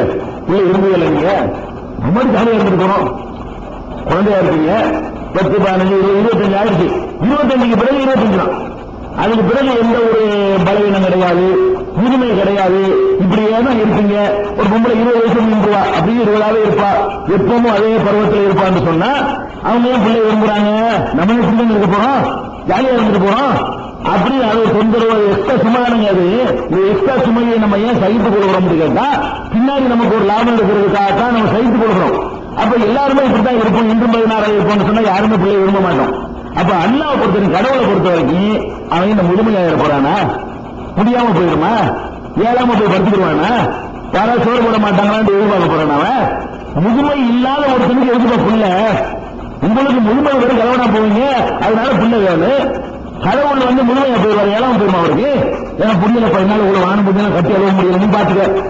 10 கடை வச்சிருப்பாரு ஒருத்தர், ஒரு 25 வயசுல நல்லா கவனிப்பாரு, 50 வயசுல நிர்வாகம் பண்ணுவாரு, 60 நாளா நினைச்சுவாரு, முதல் நீ 2 கடை நீ பாத்துக்க, இந்தடா நீ 2 கடையும் பாத்துட்டு போட, நீ 2 கடையும் பாத்துட்டு போட, நம்ம ரெஸ்ட் எடுக்கணும்டா இப்படின்னு சொல்லுவாரு.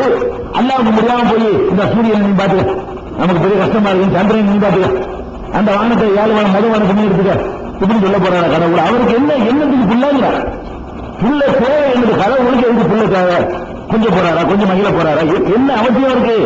அப்ப கடவுளுங்கிறவருக்கு வந்து முதுமையோ பலவீனமோ வீக்னஸோ இல்லைங்கக்கூடிய நேரத்தில் அவருக்கு ஒரு புள்ள இருக்குங்கிற தேவையை அல்லாஹ் அர்த்தம் குறை சொல்றாங்க, குறைய சொல்லி காட்டும். சுபஹானஹு ஐயக்கூனலஹு வலதுன், குழந்தை என்ற பலவீனம் இருப்பதை விட்டும் அவன் தூய்மையானவன். அல்லது அல்லாஹ் வந்து செத்து போகணும், அப்பதான் புள்ள தேவை. அல்லாஹ் செத்துட்டா போய் யார் கவனிச்சிரு, எப்ப புள்ள தேவை இருக்குன்னா கடவுள் இருக்கிறாரு, ஒரு 1000 வருஷம் செத்து போயிடுவாரு, அப்ப நான் செத்து போன பிறகு 200 வேணும், ஒரு ஆள் வேணும்ல அப்படின்னு சொன்னால் கடவுளுக்கு புள்ள இருக்குன்னு நியாயம். அப்ப கடவுள் சாகவும் மாட்டாரு, அவருக்கு பலவீனமும் இல்ல, பிறகு எதுக்கு ஒரு பிள்ளை வந்துறீங்க அல்ல கேட்கலாம். அவ்வளவு அற்புதமா கேட்கலாம்.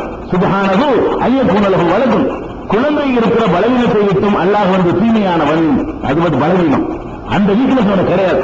அல்லாஹ்ங்கிறவனுக்கு என்ன வீக்னஸ் இல்ல, பிள்ளை என்ற வாரிசு என்ற வீக்னஸ் வந்து அவனுக்கு கிடையாது என்று திருமலை குர்ஆன் அந்த மக்களை நோக்கி பேசுகிறது. இன்னும் சொல்ல போனால் இன்னும் அழுத்தமா அல்ல சொல்லி காட்டான், லஹு மாஃபி ஸமாவாத்தி மாஃபில் அர்த், இந்த வானங்களில் உள்ளவையும் பூமியில் உள்ளவையும் அல்லாஹ்வுக்கே சொந்தமான உடைமை பொருட்கள் அப்படிங்கிறான். ஒருத்தங்க உடைமையான பொருளை வந்து பிள்ளைங்க யாராவது சொல்லுவானா? இப்ப நீங்க 100 ஆடு வளர்க்குறீங்க, காசு கொடுத்து வாங்கி, அதை வந்து உங்கள இருந்து உருவானது அல்ல, உங்களுக்கு சொந்தமானது. உங்கள இருந்து அந்த 100 ஆடு உண்டாச்சு இல்ல, உங்களுக்கு சம்பந்தம் இல்ல. ஆனா அது உரிமையாளர் யாரு? நீங்க. நீங்க ஒரு பொருளுக்கு உரிமையாளர் இருக்கும்போது தந்தையா இருக்கீங்களா? இந்த ஆடுக்கு நான் தான் வாப்பா, இந்த ஆட்டு சொல்லுவீங்களா? நீங்க ஒரு ஆட்டுக்கு எஜமானனா இருக்கக்கூடியவன் வந்து அந்த ஆட்டை வந்து அவருடைய பிள்ளைன்னு சொன்னா வருமா இல்லையா? நம்ம எல்லாம் அந்த 6 நிலையில உள்ளார்கள். அல்லாஹ் வந்து எஜமான், நம்ம எல்லாம் உடமையான பொருட்கள். அது இயேசுநாதரா இருந்தாலும் சரி, நபிகள் நாயகமா இருந்தாலும் சரி, ஆதமா இருந்தாலும் சரி, நீங்களா இருந்தாலும் சரி, நானா இருந்தாலும் சரி, நம்ம எல்லாம் அந்த ஒரு ஆட்டு மந்தை நடத்தக்கூடிய ஒரு எஜமானுக்கு அந்த ஆடுகள் எந்த நிலையில் இருக்கிறதோ அந்த நிலையில தான் அந்த அகில உலகத்தை படைத்த எஜமானுக்கு நாம இருக்கிறோம். அப்ப எஜமான் வந்து விலைக்கு கொடுத்து வாங்கப்பட்ட ஒரு பொருள் மாதிரி அவனுக்கு உடமையான பொருளாக இருக்கக்கூடிய இடத்துல பிள்ளைங்கிற எப்படிப்பா நீ ஒண்ணு நீ வளர்க்கிற ஒரு மாட்டை பிள்ளைன்னு ஒத்துக்கிறியா? நீ வளர்க்கிற ஒரு ஆட்டை பிள்ளைன்னு நீ ஒத்துக்கிறியா? உனக்கும் ஆட்டுக்கு உள்ள டிஃபரெண்ட் விட எனக்கும் மனுஷனுக்கு டிஃபரெண்ட் கூட இருக்கு. அல்லாஹ் சொல்றான், உனக்கும் ஆட்டுக்கு எவ்வளவு வித்தியாசம் இருக்கோ அதை விட எனக்கும் மனுஷனுக்கு உள்ள வித்தியாசம் அதிகம். நீங்க போய் எனக்கு போய் ஒரு மனுஷனுக்கு போய் பிள்ளைங்கிற அல்லாஹ் கேட்கிறான். எல்லாம் அவனுக்கு சொந்தம். மாஃபி ஸமாவாத்தி வ மாஃபில் அர்த், வானங்கள்ல உள்ளவையும் பூமியில உள்ளவை எல்லாமே அவனுக்கு உடமையான பொருட்கள். இயேசுநாதர் என்பவர் சரி, முகமது நபியும் சரி, நானும் சரி, நீங்களும் சரி, எல்லாம் யாரு? அவனுக்கு உடமையான ஒரு பொருட்கள். இந்த பேனா எனக்கு உடமையானது, என் பிள்ளையாப்ப நான் பாக்கெட்ல வச்சிருப்பேன், தேவைப்பட்ட என் பிள்ளையாயிருமா இது? இந்த பேனாவுக்கு எனக்கு என்ன ரிலேஷன்ஷிப் இருக்கிறதோ அந்த ரிலேஷன்ஷிப் தான் மனிதனுக்கு அல்லாவுக்கு இருக்குது. அவன் எதமா நம்மள பேனாமல் தீக்குவாசி உடைக்கவும் செய்வான், எழுதவும் செய்வான், யூஸ் பண்ணவும் செய்வான், அழிக்கவும் கேட்கல. அந்த நிலையில தான் எல்லாருமே இருக்கிறீங்க அப்படின்னு அல்லாஹ் வந்து 171 சொல்லி காட்டுகிறான். 172 அடுத்த வசனத்துல அல்லாஹ் சொல்லி காட்டினா, நீங்க சொல்ற அந்த வாதம் இயேசுநாதராச்சும் சொல்லி இருக்கிறார். அடுத்துக்கலாம் அல்லாஹ்வுடைய மகன் அல்லாஹ்வுடைய மகன்ங்கிறீங்களப்பா, அவராச்சும் சொல்லி இருந்தா பரவாயில்லை. அவர் சொன்னாரா, லன் யஸ்தன்கிஃபல் மஸீஹு ஐயக்கூன அப்தன் இல்லா. மஸீஹ் இருக்கிறார, மஸீஹ்னா ஈசா நபிக்கு இன்னொரு பேர். மஸீஹ் அவர்கள், ஈசா நபி அவர்கள் அல்லாஹ்வுக்கு அடிமையாக இருப்பதை விட்டும் அவர் வந்து புறக்கணித்தவராக இருக்கல. அவர் எப்போதும் நான் அல்லாஹ்வுக்கு அடிமைன்னு தான் சொன்னாரு. அவரே நான் அல்லாஹ்வுக்கு அடிமைன்னு சொல்லியிருக்கல, நீ ஏன்டா பிள்ளைங்கிறேங்கிறான்ல. அவர் தன்னை சொன்னது வந்து என்ன சொன்னாரு, நான் அல்லாஹ்வுடைய அடிமை, அப்படித்தான் அவரும் சொன்னார். வலல் மலாயிகத்துல் முகர்ரபூன், இறைவனுக்கு நெருக்கமான வானவர்கள் இருக்கிறாங்க, அவங்க கூட அல்லாஹ்வுக்கு அடிமைன்னு ஒத்துக்கிட்டாங்க. இதெல்லாம் விடுங்க, ஈசா நபியை விடுங்க. ஜிப்ரீல் மீகாயில் மாதிரி எப்ப பார்த்தா அல்லாஹ்வோட கனெக்ஷன்ல இருந்துட்டு இருக்காங்களே, அவங்களாச்சும் அல்லாஹ்வுக்கு பிள்ளை ஆயிடுவாங்களா? அவங்க கூட ஆக மாட்டாங்க, அவங்களும் அல்லாஹ்வுக்கு அப்படிதான். அல்லாஹ்வுக்கு அடிமையாக இருப்பதை விட்டும் அவர்களும் அலட்சியப்படுத்தக்கூடியவர்களாக இருந்ததில்லை. ஒமை எஸ்தன்கிப் அன் இபாதத்திஹி, அல்லாஹ்வை வணங்குவதை எவன் அலட்சியப்படுத்தி அல்லாஹ்வுக்கு அடிமைத்தனம் செய்வதை அலட்சியப்படுத்திவிட்டு அகமே கொள்கிறானோ, நான் அல்லாஹ்வுக்கு மகன் என்று சொல்கிறானோ, நான் அல்லாஹ்வுக்கு அடிமை, நீண்ட அடிமை, நான் அடிமை கிடையாது என்று யாராவது சொல்வானே ஆனால் அத்தனை பேரையும் தன்னிடத்தில் அவன் ஒன்று திரட்டுவான். எல்லாத்தையும் நிப்பாட்டப்பட சொல் பாத்துக்கணும் அப்படிங்கிற மாதிரியான ஒரு வாதத்தை 4:72 அல்லாஹ் சொல்லி காட்டுகிறார். 5வது அத்தியாயம் 17வது வசனத்திலையும் அந்த அன்றைக்கு வாழ்ந்த கிறிஸ்தவ சமுதாய மக்களை நோக்கி திருக்குர்ஆன் சில கேள்விகளை எழுப்புகிறது, சில வாதங்களை வைக்கிறது. 5:17 அது என்ன சொல்கிறது என்று கேட்டால், லக்கது கஃபரல்லதீன காலூ இன்னல்லாஹ ஹுவல் மஸீஹ் இப்னு மரியம், மஸீஹ் இப்னு மரியம், மரியமுடைய மகன் மஸீஹ் இருக்கிறார் ஈசா, அவர்தான் அல்லாஹ் என்று சொன்னவர்கள் இறைவனை நிராகரித்தவர்களாக ஆகிவிட்டனர்.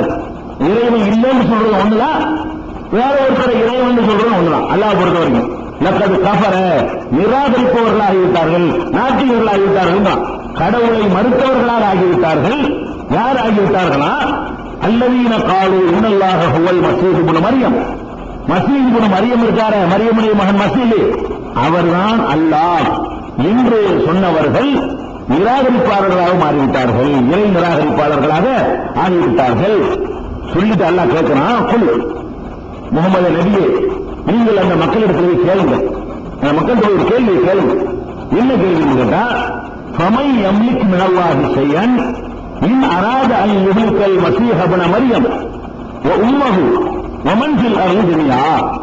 இந்த மரியமுடைய மகன் மஸீஹ் என்ற ஈசாவையும் அவருடைய தாயாரையும் மரியமையும் இந்த பூமியில் உள்ள அனைவரையும் அழிக்க வேண்டும் என்று அல்லாஹ் முடிவெடுத்து விட்டால் காப்பாற்றுறவன் யார் என்று கேளுங்க. இன்னும் அல்லாஹ்வுடைய மகன்கிற அவரையே நான் வந்து அழிக்கணும்னு முடிவெடுத்தா உன்னால் என்ன செய்ய முடியும்? அவருடைய அம்மாவை அழிக்கணும் நான் முடிவெடுத்து விட்டால் உன்னால் என்ன செய்ய முடியும்? பூமியில் உள்ள அத்தனை பேரை அழிக்கணும்னு முடிவெடுத்து விட்டால் என்ன செய்ய முடியும்? அப்ப ஃபுல் அதிகாரம் இந்த நல்லா சொல்லி காட்டலாம். அப்ப ஈசா நபியவே நான் ஏதாவது பண்ண நினைச்சேன்னு சொன்னா உங்களால யாரையும் காப்பாற்ற இயலாது. அந்த ஸ்டேஜ்ல நான் வச்சிருக்கேனே தவிர அவங்க என்னமோ இறைத்தன்மை என் தன்மை பெற்றவர்களாக நினைக்கிறீங்க பாருங்க, அது கிடையாது என்று அல்லாஹ் சொல்லிட்டு, ஒலில்லாஹி முல்கு சமாவாத்தி எல்லாம் வானங்கள் பூமியுடைய முழு அதிகாரம் அவன்கிட்ட இருக்கு. முழு அதிகாரம் கையில இருந்தா அப்படியே மக முழு அதிகாரத்தை நல்ல கையில வச்சுட்டு இருக்கிறேன், அப்படியே இருக்கு அசிஸ்டன்ட் இருக்கு, அப்படியே துணை இருக்கு என்று கேட்கிறான். அவன் பயணகுமா வானங்கள் பூமி இதுக்கு இடைப்பட்டவர்களுடைய ஆட்சி அதிகாரம் எல்லாம் அவனுக்கே சொந்தமானது.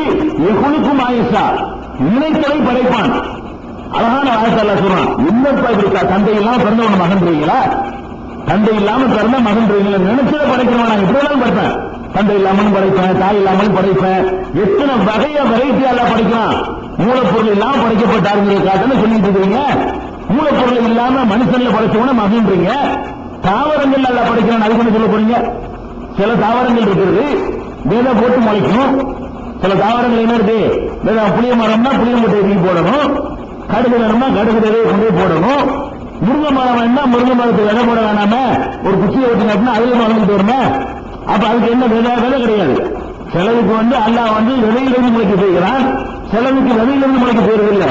அது கிளையை கொண்டு வெட்டி வச்சோம்னா அது ஒரு மரம் ஆயிக்கிறோம், அதுல கிளை கொண்டு வச்சு அது ஒரு மரமா இருக்கிறோம். இதுக்கு மூலப்பொருள் ஒன்றுமே கிடையாது. அந்த மாதிரியாக வளர செய்யக்கூடிய தன்மை அல்லாஹ்விடத்தில் இயற்கையாகவே இருக்கத்தானே செஞ்சுட்டு இருக்கு. அதுக்காக முருங்கை மரம் அல்லாஹ்வுடைய பிள்ளையா இருக்குமா? வேப்பமரம் அல்லாஹ்வுடைய பிள்ளை இல்லைன்னா அது விதை இருக்குது. முருங்கை மரம் உதாரணத்துக்கு அது மாதிரி மரங்கள் செடிகள் கொடிகள் இருக்கின்றன. அப்ப அது மாதிரி எல்லாம் இருக்கிறது. அதே மாதிரி ஒரு சில உயிரினங்கள் கடல்ல கிடக்கிற உயிரினங்கள்லாம் இருக்கிறது. அந்த உயிரினங்களை பொறுத்த வரைக்கும் அதுக்கு ஒரு கடல் செல்லும் சொல்லுவாங்க. அதை 2 துண்டா வெட்டி போட்டீங்கன்னு வைங்க, 2 உயிரா மாறிக்கும். ஒரு பொருளை எடுத்து 2 அறுத்துப்பட்டு செய்யும், அது தனியா வேலை செய்யறது, இது தனியா வேலை ஆரம்பிச்சிடும். அறுத்து போட்டு நீங்க 2 ஆகிக்கலாம், 1 2 போடலாம். 2 ஆக்கலாம் என்ன ஆயிரும், அது தனியா செயல்படும், இது தனியா செயல்படும். இப்ப அல்லாஹ்வுடைய மகனாயிட்டா இது எந்த ஒரு கருவறையும் இல்ல, அதுவா 1 2 ஆகி போச்சு. இப்படிலாம் எவ்வளவு எகுனுக்கும் ஆயேசா, அவன் என்ன படைச்சிருக்கான்னு சிந்திச்சு பார்க்க மாட்டீங்களா? பூமி பூரா என்னமோ இது ஒண்ணுதான் உலகத்துல முதல் நடந்த மாதிரி பேசிட்டு இருக்கீங்க. ஆட்சி நடக்குது, மாற்று கழுவ செய்யற எல்லாத்தையும் நடந்துகிட்டு இருப்பா. அப்ப அந்த மாதிரியான உயிரினங்கள் ஏராளமாக இருக்கின்றன. ஒரு சில உயிர் பிராணிகளை எல்லாம் நீங்க துண்டு துண்டா வெட்டினா அத்தனை தனித்தனியா இருக்கும். நம்ம எல்லாம் கோடிக்கணக்கான செல்களால் உருவாக்கப்பட்ட உயிர் பிராணி. நம்ம எல்லாம் சில உயிர் பிராணிகள் இருக்கின்றன, ஒரு செல் தான் இருக்கு. அது வெட்டி போட்டீங்கன்னா 2 தனித்தனியா வாழும். கடல் சொரின்னு சொல்லுவாங்க. அது 2 வெட்டி போட்டீங்கன்னா அது ஒண்ணு இது ஒண்ணு ஆகிக்கிறோம். அது தனியா வாழும் தனியா வாழும். அது மாதிரி எல்லாம் இருக்கத்தான் செய்கிறது. அவன் எத்தனையோ அதிசயங்களை படைத்திருக்கிறான். மனிதன்ல அப்படி ஒன்று இருக்கட்டும் நம்ம பார்த்திருக்கிறான். ஒன்னு வந்து தகப்பனே இல்லாம தாய் இல்லாம ஆதம படைச்சா. ஒரு ஆம்பளையிலிருந்து ஒரு ஆளை படைக்கலுமா? இன்னைக்கு வரைக்கும் இந்த விஞ்ஞானம் கண்டுபிடிக்கல. அப்ப ஹவ்வா படைக்கப்பட்ட அதுக்கு மேல பெரிய அதிசயமாக இருக்கிறது. இவர் படைக்கப்பட்ட மேட்டரை விட ஹவ்வா எப்படி படைக்கப்படுறாங்க? ஆம்பளையிலிருந்து பொம்பளையிலிருந்து ஆம்பளை வரன்னு பார்த்துட்டு இருக்கிறோம். அவன் என்ன பண்றான்? அதுக்கு ஏற்கனவே படைச்சு காட்டுக்கிறான். ஒரு ஆம்பளையை படைச்சு இப்படி படைச்சுக்கலாம்ல. ஒரு முதல்ல பொம்பளை படைச்சு அதுல இருந்து 2 பிள்ளை பிறக்கிற மாதிரி ஆக்கி அல்ல கணக்கு அந்த முதல்ல ஒரு பொம்பளையை படைச்சு அந்த பொம்பளை வழியா 2 பிள்ளை பிறக்க வச்சு அவங்க மூலமா பள்ளிக்கு பிறகு செய்யலாம்ல அப்படின்னு நினைச்சா நான் என்ன நீங்களோட விதிச்சு எனக்கு சொல்லி தருவது அல்ல. நீ என்ன எனக்கு பாடம் சொல்றேன் எப்படி வேணாலும் நான் எனக்கு எல்லாம் முடியும் அப்படிங்கிறதுக்கா அல்ல சொல்றான். எவ்வளவுக்குமாயசா நினைத்ததை படைக்கிறேன். நான் என்ன நினைச்சு நான் செய்வேன். என்னதான் நீங்க எனக்கு சொல்லித்தர இயலாது. நினைச்ச மாதிரிலாம் அங்க செய்ய முடியும் அப்படின்னு சொல்லி அதுக்கு பதில சொல்லிவிட்டு ஒல்லாம அலா சொல்லி செய்யும். அது அல்லா எல்லா பொருளுமே என்ன நீ வழங்கணும் கேட்டா அல்லாவுக்கு எல்லா முடியுங்கிறத வழங்குறது தான் இந்த காப்பிகை. அவரை அல்லாவுடைய மகன் சொல்றதுக்காக நீ வழங்கக்கூடாது. என்ன வழங்கணும்? இந்த மாதிரி அல்லாவ கலப்பை இல்லாம படிச்சுட்டாண்டா அவங்க எப்படிப்பட்ட ஆள்றான்னு நினைக்கணும். இந்த மாதிரியான அதிசயங்களை காணும் பொழுது நீங்கள் புரிந்து கொள்ள வேண்டிய நேரத்தை என்று கேட்டால் படைத்தவனுடைய வல்லமை வழங்குகிறோம். ஒல்லாஹு அலா குல்லி ஷைஇன் கதீர். அல்லாஹ் எல்லா பொருள்கள் மீதும் ஆற்றல் உள்ளவன் என்று விளங்குவதுதான் இங்கிருந்து உள்ள மேற்றை தவிர படைக்கப்பட்டவருடைய சிறப்புகளை சொல்லிக் கொண்டிருப்பது அல்ல மேற்று அப்படின்னு அதுல பதில் சொல்லி காட்டுதான். அதே மாதிரி வந்து 5வது அத்தியாயம் 72வது வசனத்துல அல்லாஹ் சொல்லி காட்டுகிறான். லகத் கஃபரல்லதீன காலு இன்னல்லாஹ ஹுவல் மஸீஹ் இப்னு மரியம். மரியமுடைய மகன் மசீது தான் அல்லாஹ் என்று சொன்னார்களே அவர்கள் நிராகரித்து விட்டார்கள். காலல் மசீது மசீது என்ன சொன்னார் தெரியுமா? ஈசா நபி வாழ்கிற காலத்தில் என்ன சொன்னார் என்றால் யா பனி இஸ்ராயீல் இஸ்ரவேல் சமுதாயமே ஓபுதுல்லாஹ ரப்பி வ ரப்பக்கும் எனது இறைவனும் உங்கள் இறைவனுமாகிய அல்லாஹ்வை வணங்குங்கள். அவர் சொன்னதுதான். ஈசா நபி என்ன சொன்னார்னு கேட்டீங்கன்னா ஈசா நபி என்ன சொன்னார் என்பதை நாம அந்த பைபிள் மேற்கோளில் இருந்து நம்ம எடுத்து காட்டுவோம். பின்னாடி இந்த தொடர்ச்சியில முதல்ல குர்ஆன் என்ன சொல்லுகிறது என்பதை தெரிந்து கொண்டு அவர் இதைத்தான் சொன்னார் என்பதற்கு நம்ம வேற அந்த எவிடன்ஸ்களை அந்த மக்களுக்கு எவிடன்ஸ்களை நம்ம காட்டுவோம். முதல்ல தெரிந்து கொள்ள வேண்டியது இது. அது என்ன சொல்றாங்கன்னு கேட்டா யா பனி இஸ்ராயீல் இஸ்ரவேல் சமுதாயமே ஓபுதுல்லாஹ ரப்பி வ ரப்பக்கும் உங்கள் இறைவனும் எனது இறைவனுமாகிய அல்லாஹ்வை வணங்குங்கள் என்றுதான் ஈசா சொன்னாரு. அவரை என் இறைவனை வணங்கிட்டு இருக்காரு, உங்க இறைவனை வணங்கிட்டு இருக்காரு, என்னை வணங்கு சொல்லவே இல்லை. பிறகு நீங்க அவருக்கு வணங்குறீங்க என்று அல்லாஹ் கேட்கிறான். இன்னஹு மன் யுஷ்ரிக் பில்லாஹி மேல ஈசா நபி சொல்றாங்க. என்ன சொல்றாங்க தெரியுமா? யார் அல்லாஹ்வுக்கு இணை கற்பிக்கிறாரோ ஃபகத் ஹர்ரமல்லாஹு அலைஹில் ஜன்னah சொர்க்கத்தை அல்லாஹ் அவருக்கு ஹராமாக்கி விடுகிறான். பரலோக ராஜ்யத்தை அல்லாஹ் அவருக்கு ஹராமாக்கி விடுகிறான். பரலோக ராஜ்யம் தான் சொர்க்கம்ங்கிறது. அந்த பரலோக ராஜ்யம் இருக்கு பாருங்க, அந்த ராஜ்யம் அவருக்கு என்ன செஞ்சிச்சு? தடை, உள்ள நுழைய முடியாது என்று ஈசா நபி சொல்லிட்டு இருக்காங்க. நீங்க அல்லாஹ்வுக்கு இணையா யாரையாவது கருதுனீங்க, என்னைய அல்லாஹ்வுக்கு இணையாக்கினாலும் சரிதா, வேற யாரை இணையாக்கினாலும் சரிதா, நீங்கள் பரலோக ராஜ்யத்திற்குள் பிரவேசிக்கவே முடியாது என்றுதான் ஈசா நபி சொன்னார்கள். வமாவாகுன்னார் அப்படி யாராவது செய்வாரேயானால் அவருடைய தங்குமிடம் நரகம் தான். மாலில் வாலிமீன மின் அன்சார் இத்தகைய அநீதி இழைப்பவர்களுக்கு எந்த உதவியாளரும் இருக்க மாட்டார்கள் என்றுதான் ஈசா நபி சொன்னார்கள். ஈசா நபி வாழுகிற காலத்தில் என்ன சொன்னார்கள்னா அல்லாஹ் வணங்குங்க, அல்லாஹ்வுக்கு இணை கற்பிச்சிடாதீங்க, இணை கற்பிச்சா பரலோக ராஜ்யத்தில் போக முடியாது, இந்த மாதிரியான ஆள்களுக்கு தங்குற நரகம் தான், அநீதி செஞ்சு இந்த மாதிரி ஆள்களுக்கு அல்லாஹ் உதவ மாட்டான். இவ்வளவும் சொன்னார் இயேசுநாதர். நீங்க எப்படி அவர் அல்லாஹ்வுடைய மகன்கிறீங்க, அவர் சொன்ன உங்களுக்கு தெரியாதா என்று அல்லாஹ் அடுத்த கேள்வியை கேட்கிறான். அதே மாதிரி 5வது அத்தியாயம் 75வது வசனத்தில் அல்லாஹ் கேட்கிறான். மல் மஸீஹ் இப்னு மரியம இல்லா ரசூல். மரியமுடைய மகன் மஸீஹ் இருக்கிறார் ஈசா, அவர் தூதரை தவிர வேறு இல்லை. அவர் தூதர் தான், இறை தூதர்கள் ஒருவர். முகமது நபி மாதிரி அவர் ஒரு இறை தூதர், இறை தூதர்களில் ஒருவர் ஆவார். கது ஹலத்து மின் கப்லிஹி ருசுல், அவருக்கு முன்னால் பல தூதர்கள் சென்று விட்டார்கள். உம்முஹு சித்தீகா, அவருடைய தாயார் உண்மையாளர் சித்தீகாவாக இருந்தார்கள், உண்மையாளராக இருந்தார். அவங்களே எல்லாம் மதிக்கலாம். மற்றவர்கள் யூதர்கள் சொன்ன மாதிரி பழி சுமத்தினாங்களே, தந்தை இல்லாமல் பிள்ளை பெற்றதற்காக வேண்டி அந்த அம்மாவை என்ன செஞ்சாங்க? பழி சுமத்தினார்கள் அன்றைக்கு இருந்த யூதர்கள். அதை அல்லாஹ் மறுத்து செய்யறான். உம்முஹு சித்தீகா, அவங்களுடைய தாயார் உண்மையாளராக இருந்தாரு, அவர் தூதராக இருந்தாரு. அதுக்கடுத்து அல்லாஹ் கேட்கிறான் பாயிண்ட். காணா யர்குலானிக்கு ஆம், 2 பேரும் உணவு உட்கொள்பவர்களாக இருந்தார்கள். நீங்க யார் அல்லாஹ்வுடைய மகன் சொல்றீங்களோ அவரும் அவரை பெற்றெடுத்த தாயும் சோறு இருந்தாங்களோ இல்லையா? அல்லாஹ் கேட்கிறான். சோறு அப்புறம் அல்லாங்கிற அல்லாவுடைய பிள்ளையா இருந்தா அல்லா சோறு திங்க மாட்டான்ல, அல்லா ரொட்டி திங்க மாட்டான்ல. சாப்பிடாது அல்லாவுடைய சிவத்து. கர்த்தருடைய சிவத்து என்ன தன்மை என்ன? கர்த்தருடைய தன்மை கடவுளுடைய தன்மை என்னன்னு கேட்டா அவர் உண்ண மாட்டார், பருக மாட்டார். அப்ப இயேசுநாதர் சாப்பிட்டு இருக்கிறாரு. அது அவங்களுடைய பைபிள் எவிடன்ஸ்ல நிறைய இருக்கிறது. அதை நம்ம பின்னாடி அதை சொல்லுவோம். அல்லாஹ் சொல்லி காட்டுறாங்க இறை வேதமா இருக்கனால அதுல உள்ள அல்லாஹ்வுக்கு தெரியுமில்ல. கானா யகுலானித்தான் 2 பேரும் உணவு உட்கொள்பவர்களாக இருந்தார்கள் அப்படின்னு சொல்லிட்டு இன்னொரு நபியை சிந்தித்து பாருங்கள். கைக நுபையினுலகமுல் ஆயாத், சான்றுகளை அவர்களுக்கு நாம் எவ்வாறு விளக்குகிறோம், சும்மனூர் அண்ணாயுக்கும் எவ்வாறு திசை திருப்பப்படுகிறார்கள் என்பதை மேலும் சிந்தித்து பார். அல்லாஹ் நான் பாயிண்ட் எடுத்து வைக்கிறோம், இது கூட விளங்க மாட்டேங்கிறாங்க. நல்லா பாயிண்ட் என்ன பாயிண்ட்? தந்தை இல்லாம பறக்கட்டுப்பா, அது தனியா கலக்கட்டும். சோறு இருந்தாலும் இல்லை, அதுக்கு பதில் முதல்ல அல்ல கேட்கலாம். சோறு இருந்த பிறகு அப்படியே பிள்ளைங்க, சோறு இருந்த பிறகு கடவுள் பண்ணி சொல்லுவ. ஒருவருக்கு உணவின் பக்கம் தேவை இருக்குன்னா சாப்பிட்டார்னு கேட்டீங்கன்னா மலங்களை பார்வையில வந்துடும். குடிச்சார்னு கேட்டீங்கன்னா சிறுநீர்களை பார்த்து வந்துடும். ஒரு சிறுநீர் கழிக்கக்கூடியவர், மலம் கழிக்கக்கூடியவர், வயிற்றில் இதெல்லாம் சுமந்து கொண்டிருக்கக்கூடியவர், அப்படி இருக்கிறத தெளிவா தெரிஞ்சுக்கிட்டே இப்படி நீங்க அல்லாவுடைய மகன் அப்ப அல்லாத இதெல்லாம் இருந்துச்சா? கர்த்தரிடத்தில் இந்த தன்மையெல்லாம் இருந்ததா என்று அல்லாஹ் கேட்டுவிட்டு நமக்கு எவ்வளவு அற்புதமான வாதத்தை எடுத்து வைக்கிறோம். அதை கூட விளங்காமல் எப்படி அவர்கள் திசை திருப்பப்படுகிறார்கள் என்று சிந்தித்து பாருங்கள் அப்படின்னு சொல்லி 5:75 அல்லாஹ் கேட்கிறான். 5:117 5வது அத்தியாயம் திருக்குறான்ல 117வது வசனத்திலையும் அந்த மக்களுக்கு உரிய பதில் அல்லாஹ் சொல்லி காட்டுகிறான். என்ன சொல்றான்னு கேட்டா, ஒய்யு காலல்லாஹு யா ஈஸா இப்னு மரியம், மறுமை நாள்ல எல்லாரும் அழிக்கப்பட்டு எல்லா மனிதர்களும் திரும்ப உயிர்ப்பிக்கப்பட்டு அந்த பரலோக ராஜ்யத்தில் இறைவன் முன்னால் நாம் எல்லாம் நிறுத்தப்பட்டிருக்கும் பொழுது எல்லாரும் இறைவன் விசாரிப்பான். எல்லாரும் வா இந்த கேள்வி கேட்பான். அப்படி கேட்கும் பொழுது ஈசா நபியை கேட்கிற கேள்வி இந்த வசனம் சொல்லி காட்டுறான். ஈசா நபியை நான் என்ன செய்வேன் தெரியுமா? யாரை என்னுடைய மகன் என்று சொன்னீர்களோ அவரை நான் என்ன செய்வேன் தெரியுமா? யா ஈஸா இப்னு மரியம், மரியமுடைய மகன் ஈசாவே, அந்த குல்தலினால் நீதான் மனிதர்களுக்கு சொன்னீரா? அவங்க சொல்லலன்னு அல்லாஹ்வுக்கு தெரியும். மக்கள் மன்றத்தில் அம்பலப்படுத்துவதற்காக கேட்கணும், வேணும் கேட்கணும். ஈசா நபியை நிப்பாட்டி எல்லாரும் நிற்போம். எல்லா மக்களும் உலகம் படைக்கப்பட்ட காலத்தில் இருந்து அழிக்கப்பட்ட காலம் வரைக்கும் வரக்கூடிய 10,000 கோடி மக்களும் அந்த மகசூர் மைதானத்திலே பரலோக ராஜ்யத்தினுடைய திடலில் வந்து நிற்பாங்க. நிற்கக்கூடிய நேரத்தில் அல்லாஹ் கேட்பான், அந்த குல்தல் இன்னாசை இத்தகைய ஊழியோ ஊழியலாக இல்லா, என்னையும் என்னுடைய தாயாரையும் அல்லாஹை விட்டுவிட்டு கடவுள்களா ஆக்கிக் கொள்ளுங்கள் என்று நீதான் சொன்னீரோ? அல்லாஹ் கேட்பான், ஈசாட்ட கேட்பான், என்ன சொன்னியா? உன்னை போய் கடவுள்ங்கிறாங்க, உன்னை போய் கடவுள் பிள்ளைங்கிறாங்க, உங்க அம்மா போய் கடவுள்ங்கிறாங்க, நீ தான் சொன்னீங்க. அல்லாஹ் வந்து இவரை சாந்தி பண்றான். ஈசா நபியை வந்து கேட்கறான். அப்ப ஈசா நபி சொல்லுவாங்கன்னா, கால சுபஹானக, இதைவா நீ தூய்மையானவன், நான் எப்படி சொல்லுவேன்?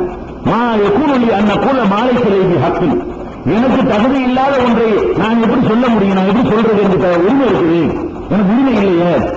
என்னை வணங்க நான் எப்படி சொல்லுவேன்? எனக்கு என்ன தகுதி இருக்கு சொல்லுவதற்கு? என்னுடைய தாயார வணங்க நான் எப்படி சொல்லி இருப்பேன் அப்படின்னு சொல்லிட்டு அவங்க கேட்கிறாங்க. என் குண்டு கொண்டு பக்கத்து அழிந்தது இறைவா, நான் சொல்லி இருந்தா உனக்கு தான் தெரியும், நீங்க கேட்கணுமா? என்னை வணங்குங்க நான் சொல்லி இருந்தா உனக்கு தெரியாம என்ன சொல்லி போறேன்? உனக்கு தெரியுங்கள? காலம் மாதி நசி, என் உள்ளத்தில் உள்ளதை கூட நீ இருக்கிறாய். நான் சொன்னாதான் உனக்கு தெரியும், நினைச்சா கூட உனக்கு தெரியல. நான் வெளியில சொல்றதுக்கு முன்னாடி மனசுல நினைச்சா கூட உனக்கு தெரியும். காலம் மாதி நசி, என் உள்ளத்தில் உள்ளதை நீ அறிகிறாய். ஒரு அளவு மாதி நசிக்க, உன் உள்ளத்தில் உள்ளது எனக்கு தெரியல. நீ என்ன வச்சுட்டு கேட்கறேன்னு வழங்கல, உனக்கே தெரியும். நான் சொல்லல, நான் அந்த அல்லாஹ் வணங்கணும்னு சொன்ன அது உனக்கு நல்லா தெரியும். இப்படி எதுவும் என்னை கேட்கறீங்க, எதுக்கு கேட்கறேன்னு எனக்கு வழங்கல. உன் உள்ளத்தில் எதை வைத்துக் கொண்டு கேட்கிறாய் என்று எனக்கு வழங்கவில்லை, என் உள்ளத்தில் உள்ளது உனக்கு வழங்கும் அல்லான்னு சொல்லி அவர் சொல்லிட்டு, இன்னைக்கு அந்த அல்லாமல் வெல்லு, நீ மறைவானவற்றையெல்லாம் அறியக்கூடியவனாக இருக்கிறாய் என்று ஈசா நபி அவர்கள் அல்லாஹ் கேட்கும் பொழுது பேசினார்கள். பதில் சொல்வார்கள். பதில் மேல் தொடர்ந்து சொல்வார்கள், மா புல்துலகும், என்னுடைய மக்களுக்கு நான் சொல்லவில்லை, இல்லாம அமர்த்த நீதிக்கு, எனக்கு நீ என்ன ஆணையிட்டாயோ அதை தவிர வேற ஒன்றும் சொல்லல.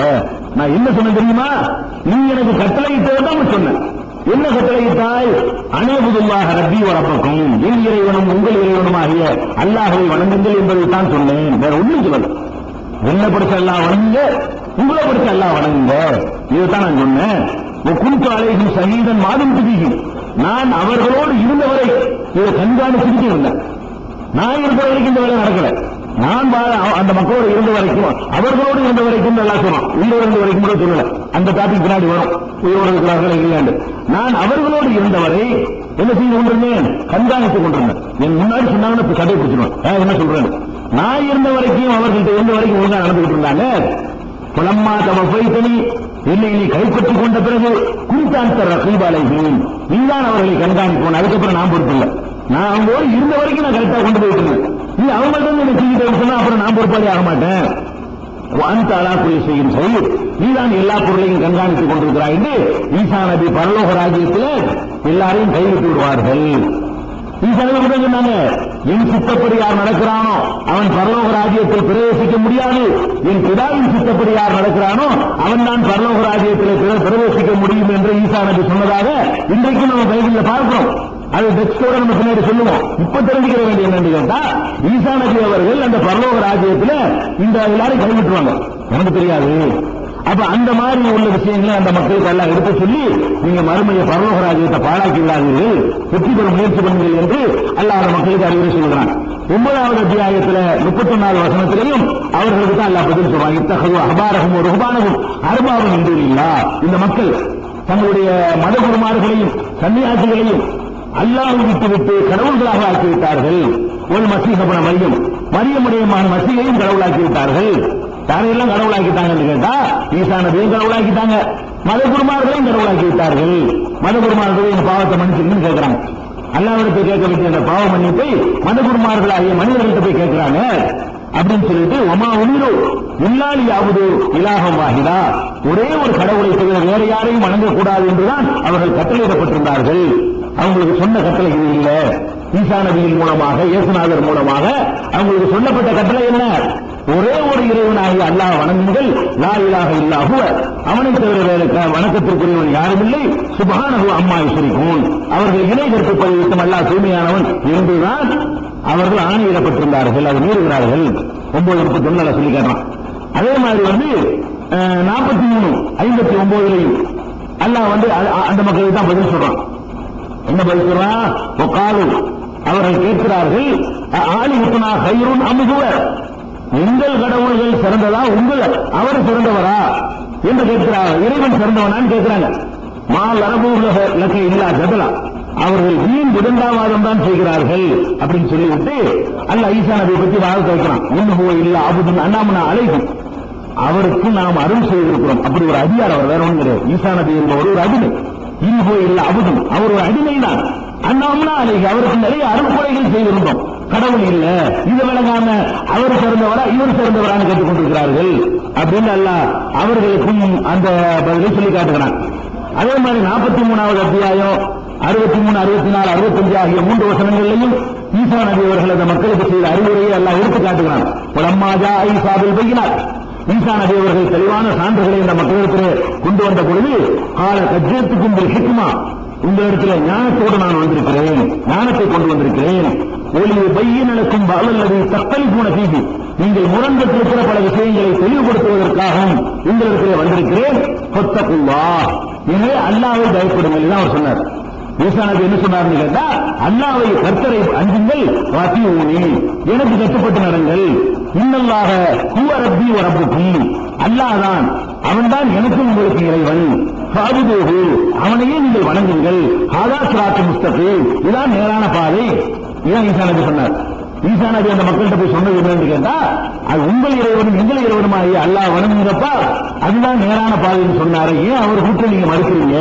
அவரை பின்பற்றக்கூடிய நீங்கள் அவருடைய சொல்லை எதுக்கு நீங்கள் மறுக்கிறீங்க என்று அல்லாஹ் கேட்கிறான்.